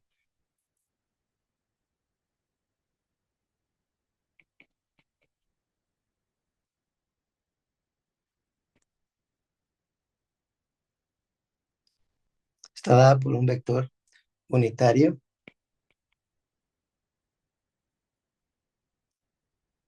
que normalmente se pone como el vector U unitario. Igual, la forma más fácil es coseno de teta en la dirección Y. Recuerde lo que ya vimos en las unidades anteriores, más el seno de teta en la dirección J. ¿Y qué es la pendiente? La pendiente es un número que se le quede. La pendiente es un número se llama número M, pero es un número. ¿Y cómo se calcula? Pues se encuentra con el incremento en Y dividido entre el incremento en X.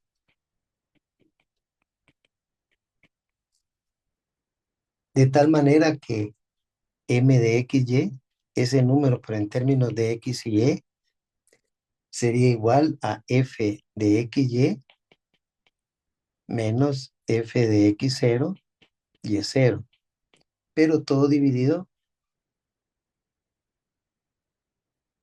dentro de T. ¿Y qué es T? Pues T es la distancia entre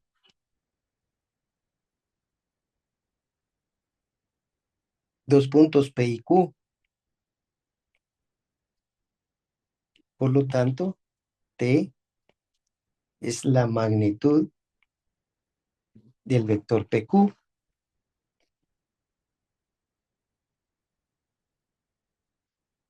Todo esto no es nuevo para ustedes porque lo tuvieron que haber aprendido cuando lo vimos en la primera unidad. Segunda creo que fue. El número, pues no estoy muy seguro.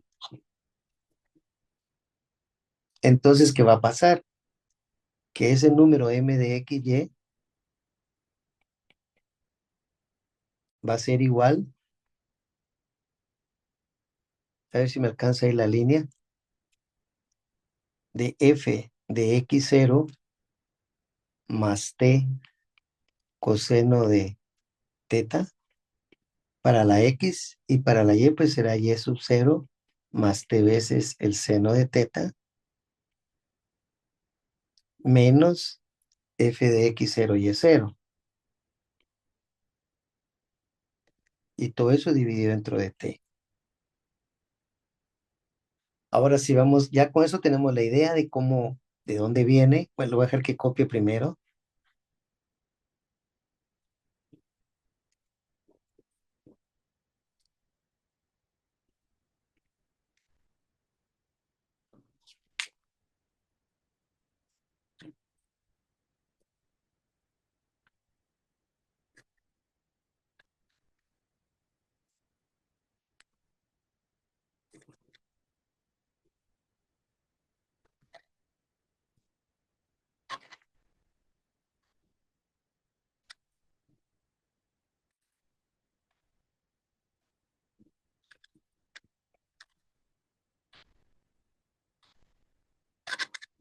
Espero que ya haya terminado para continuar con nuestra clase.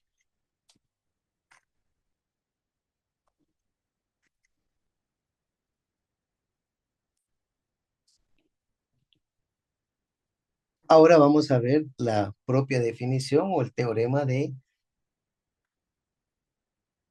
es la definición a la que me corresponde, la definición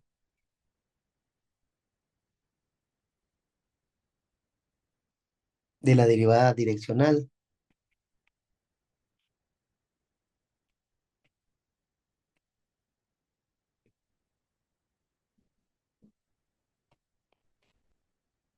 Sea f una función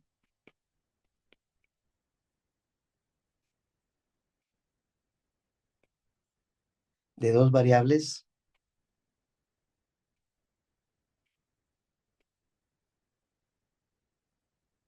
X y Y, coma, y sea un vector U al que ya dimos, igual al coseno de teta.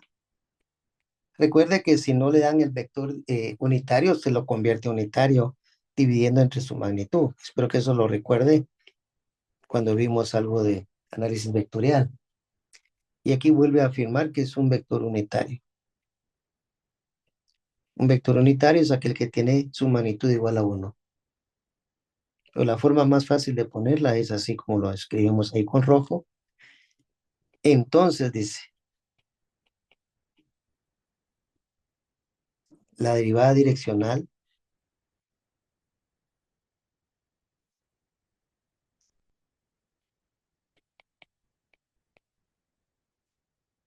de f en la dirección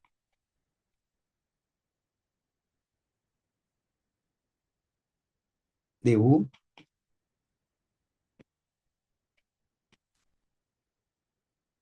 en la dirección de u, la cual se escribe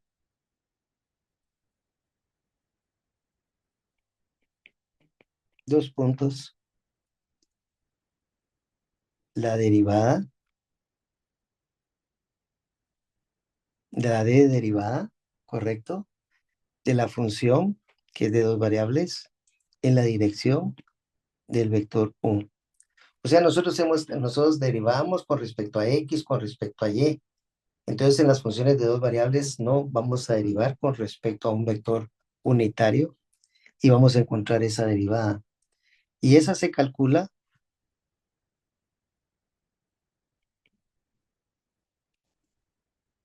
la derivada de la función f de x, y en la dirección del vector u va a ser igual al límite cuando t tiende a 0 del cociente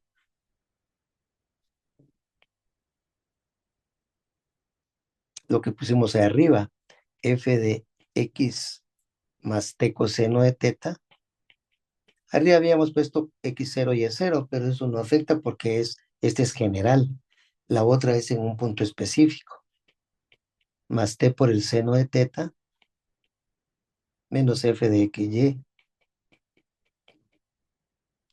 Y todo eso dividido dentro de t. Por supuesto, siempre que el límite exista. Si el límite no existe, fracasó.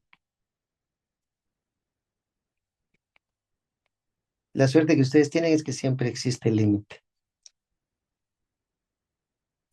A menos que se le evalúe el concepto de límite para que usted calcule sus límites en alguna función especial.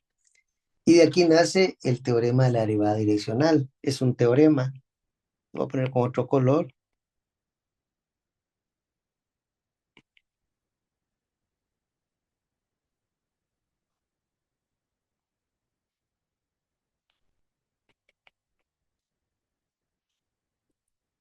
Y dice, se escribe de esta manera, la derivada, según el teorema, la derivada con respecto de u, del vector u, de una función xy, es igual a la parcial con respecto de x de la función xy por el coseno de teta, más la parcial con respecto de y de xy, pero por el seno de teta.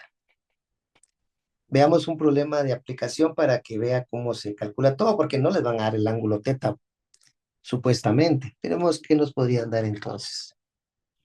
Veamos entonces el siguiente ejemplo.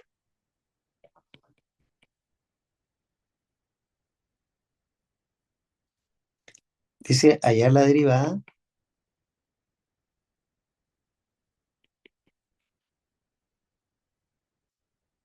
direccional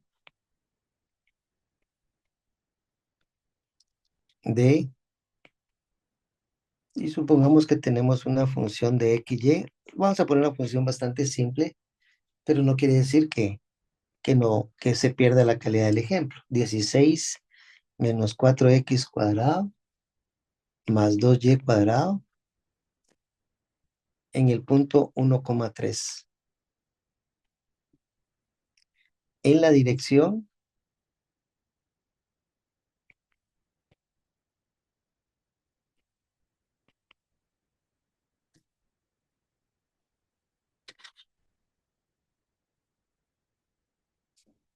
del vector v, digamos, igual a 3i más 4j. Ahí vemos a simple vista que el vector v no es unitario.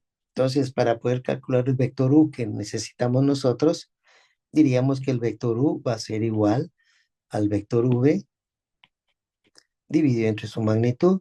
Y con eso ya tenemos nuestro vector u. Vea que la magnitud del vector v sería la raíz cuadrada de 3 al cuadrado más 4 al cuadrado. Números comunes que nos van a dar como resultado 5. Por lo tanto, el vector u que necesitamos va a ser dividir dentro de 5 cada componente. Por lo tanto, nos va a quedar 3/5 en la dirección de i más 4/5 en la dirección de j.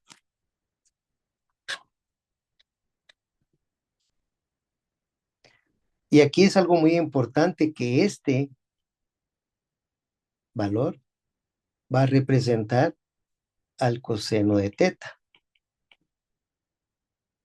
Y este otro valor va a representar al seno de teta. Ahí puede usted averiguar el cómo se llama el valor, ¿no?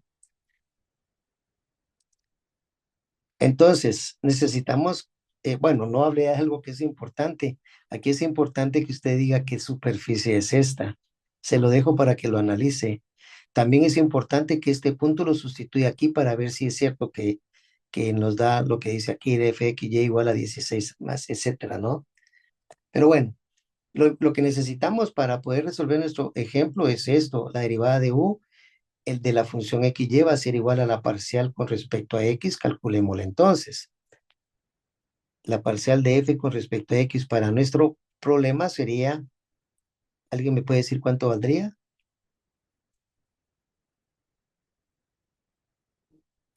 Sería menos 8x Solamente, ¿verdad? solamente. Sí. Y la parcial con respecto de y, ¿cuánto valdría? Sería 4, ¿verdad? 4y. Muy bien, gracias. Como le digo, les puse sencilla porque lo que yo necesito es ejemplificar el problema en sí. Entonces, y ahora lo que nos haría falta calcular es cuánto vale f de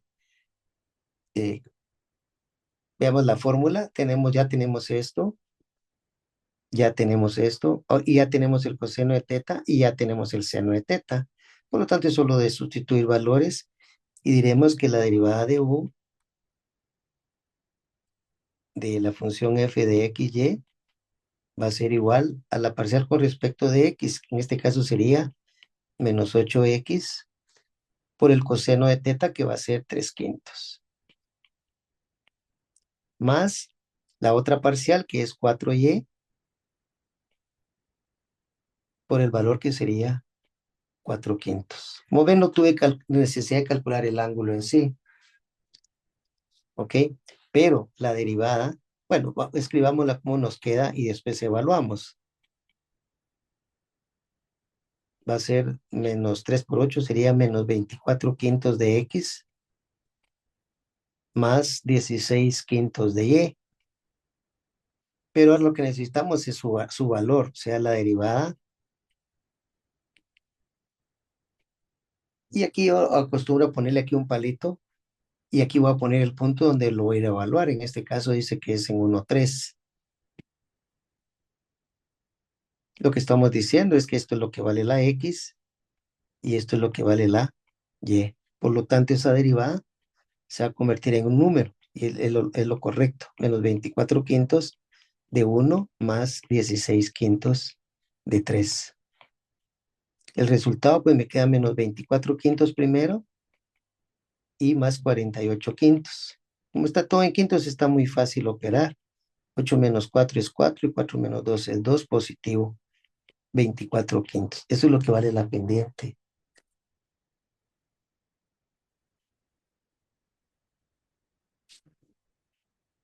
Bien, voy a tratar de terminar el tema. Si no lo termino, lo dejamos a la mitad, pero sí vamos a avanzar con estos 10 minutos que creo que me quedan. Sí, cabal, 10 minutos. Entonces, demos la definición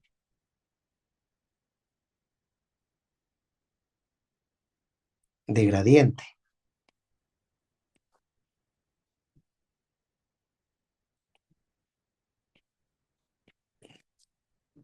de una función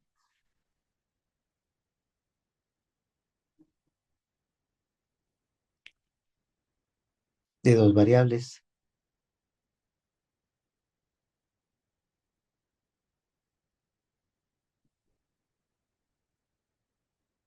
Comenzaríamos de esta manera, sea z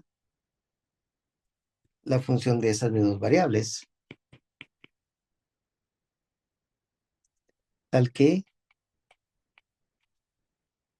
f de x sea la parcial de f con respecto a x y la parcial con respecto a y, existen. ¿Conoce ese símbolo? Existencia.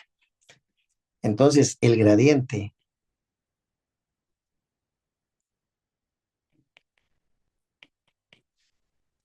de f se escribe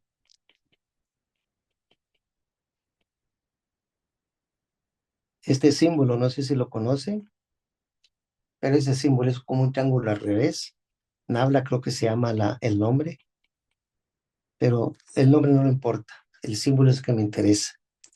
Es el vector, ojo el gradiente es un vector, es el vector,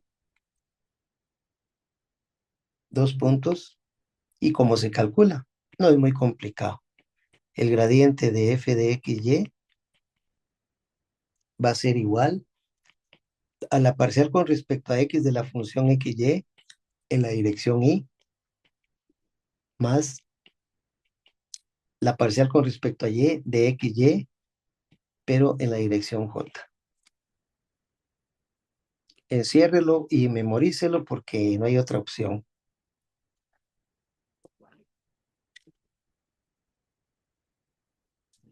De esto nace un teorema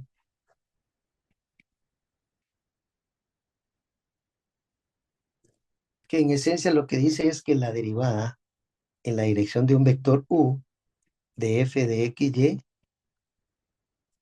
es igual al gradiente de f de x, y en producto punto con el vector u.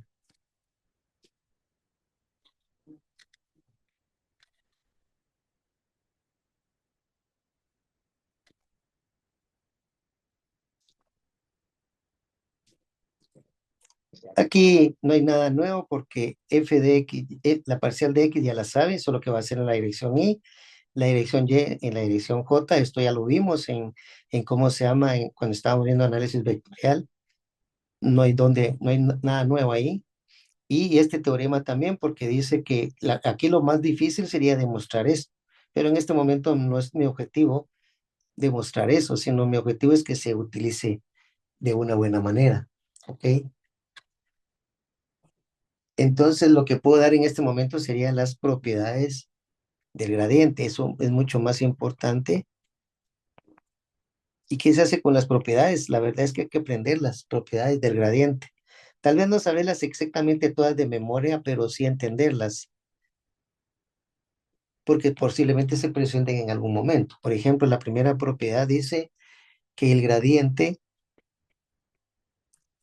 más bien dicho, dice que si el gradiente, ahí me equivoqué yo, es una condición, si el gradiente de una función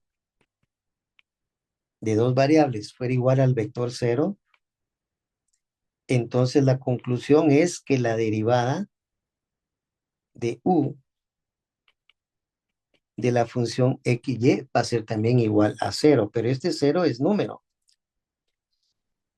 ¿Por qué? Porque van a ser del producto punto del vector cero con el vector u, pero el vector cero, el producto punto con el vector u le va a quedar cero número, no vector.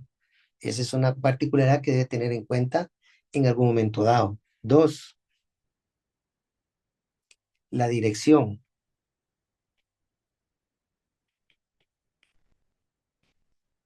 de máximo incremento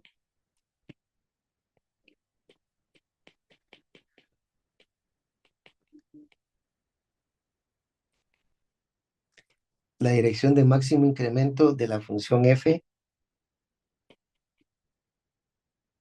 está dado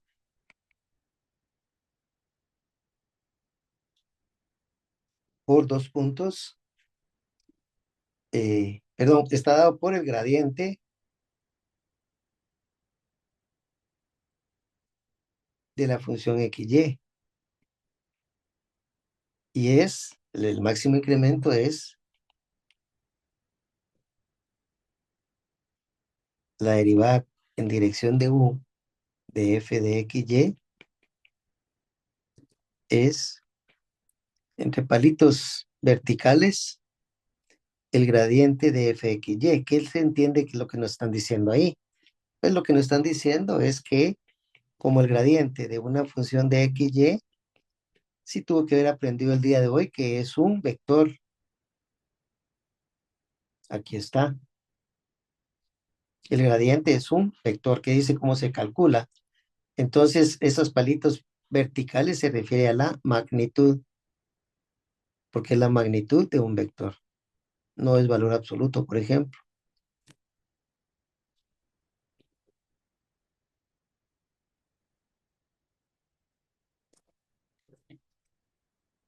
Y tres, la dirección de mínimo incremento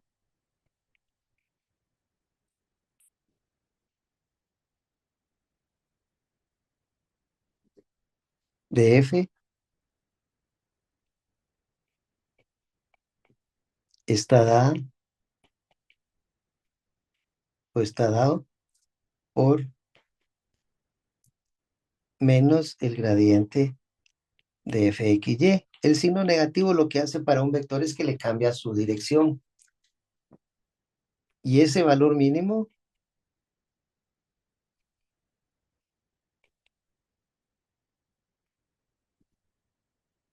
de la derivada en la dirección del vector u de f de xy es menos y otra vez el valor absoluto, o sea, no valor absoluto, perdón, la magnitud del gradiente de fxy.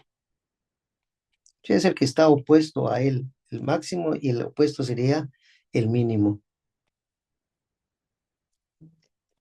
Yo sé que no me da tiempo a resolver el problema que voy a escribir, pero lo vamos a dejar escrito.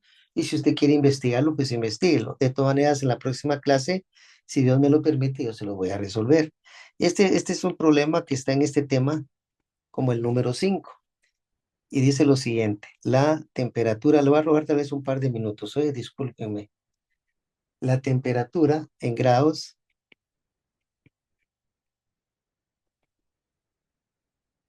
yo lo voy a explicar todo el próximo día de clase, que sería el próximo miércoles. Siempre a la misma hora de los miércoles, que está en grados Celsius de una placa metálica,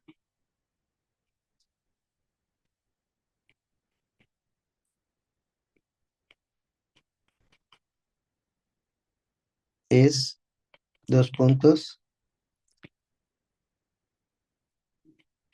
Ahí dése cuenta que lo que escribí fue una función t, le llaman ellos t, y de dos variables, x y y dice que es igual a 20 menos x cuadrado más 4y cuadrado. Es importante que usted, en el término de esta semana, ponerse al día con todo lo que di y tratar de hacer esa superficie, porque esa es una superficie. Y el XY está dado en centímetros.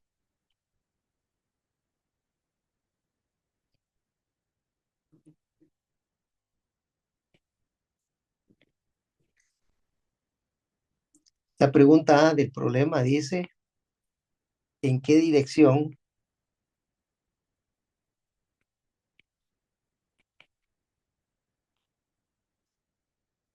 a partir, a partir de 2, menos 1, este es un punto de X y Y, aumenta más rápido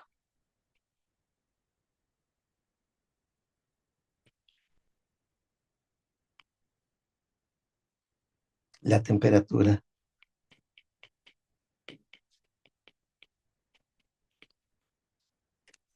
Cerramos el signo de interrogación y para la B, la pregunta es ¿cuál es la tasa o ritmo de crecimiento?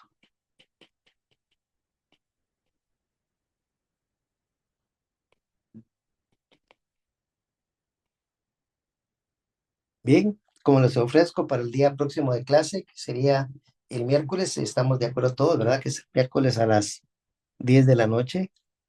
eh, Le estaría resolviendo el problema y seguiríamos con otro tema porque si vamos atrasados, ahorita ya vamos menos, pues, pero todavía seguimos atrasados. Antes de despedirme, no sé si me quieran decir algo. Sus exámenes, pues ya no se los pueden entregar hasta las 11 porque estos señores de ahí, cada cambio que hacen y lo comprometen a uno, porque a mí no me gusta estar cambiando las cosas, pero yo les agradezco mucho su comprensión. También les he de decir que estas clases no valen nada en cuanto a puntos. Ahí en su examen va a encontrar un comentario en la mayoría de los exámenes que dice, vea los videos porque por no ver los videos usted perdió 40 puntos. Lo mismo va a pasar acá. Si usted no mira las clases que yo le doy, va a ser muy difícil que usted las estudie solo. Y si no las estudia o no las ve, va a perder un problema típico de estos. Este problema número 5 es típico que yo pongo normalmente en mis exámenes y no es difícil, pero sí tiene que saber cómo se resuelve. Claro, también puede verificar en el libro, porque en el libro también hay problemas resueltos. Lo que yo siempre he hecho es que no me gusta poner los problemas resueltos del libro, sino que a mí me gusta más hacer mis problemas. Ya este creo que ya lo voy a cambiar porque ya le he dado como dos años, entonces ya es hora de cambiar el problemita este a otro, pero por el momento es bastante ilustrativo. Bien, yo me voy a despedir de ustedes. Sinceramente les agradezco su colaboración, su empeño, porque ahorita lo más importante es seguir. O sea, no importa que usted pierda, usted olvídese de perder o ganar. Eso debiera de olvidarse desde el principio de un curso. Sino usted mismo siéntase si está o no está aprendiendo. Si tiene fallas, entonces trate de estudiar donde tenga fallas. O sea, un alumno nunca se pretende que sepa el 100% de las cosas. Pero, claro, usted entra a un curso como el de nosotros, dice cálculo superior, dice análisis vectorial. Tal vez si no le hubieran puesto ese nombre, yo se lo daría un poco más simple, ¿verdad? Pero no he encontrado forma de hacerlo más simple porque dice claramente, y créame, ni siquiera vamos a ver todo lo que es el cálculo superior, ni tampoco todo lo que es análisis vectorial. Pero con lo poco que vemos, ya vio usted que se le está viendo a cuadritos porque no le fue muy bien en el examen. Y lo que necesita, y yo le decía a alguien personalmente, le decía que ustedes todavía no han aprendido lo que yo le llamo madurez estudiantil. En profesorado, yo a mis alumnos de la Mate 1, ellos se dan cuenta que sí van a perder conmigo, por supuesto, algunas personas, pero que los que estudian ganan. Es claro, ellos cuando yo pasaba la mate 2 me evadían y se iban con otro catedrático. Yo no sé si eso sea bueno o sea malo, porque no voy a criticar eso. Yo lo único que sé es que llegan a la licenciatura y no aprendieron la primera lección que era esa, que usted tiene que estudiar. Si usted quiere ganar un curso de matemáticas, y no importa si es conmigo o con cualquier otro compañero, no le podemos enseñar cosas que no sean, son lo mismo. Claro, todos tenemos nuestra técnica, no sé si la mía sea buena o mala, pero usted tiene oportunidad de buscar libros, pues. Bien, yo ya no lo sigo regañando, porque usted va a creer que lo estoy regañando, pero no es un consejo muy prudente para que usted lo aplique, ¿ah? Y que no se desmoralice por las notas, sino que usted siga dándole duro para, ¿cómo se llama?, para aprender. Y ahí le digo que yo incluso le daría el ok para que usted se meta a curso de vacaciones, porque ya le faltaría poco. Que se lo den, ese es otro rollo, ¿ah? Pero por lo menos ya, si termina el curso, yo considero que sí le hizo bastantes ganas y sí aprendió, si no todo, pero sí una buena cantidad. ¿Alguien quiere comentar algo antes de despedirme, ya decirles adiós? Solo yo, ingeniero. No sé si puedo platicar con usted al final, únicamente. Yo digo que sí, solo que esperamos que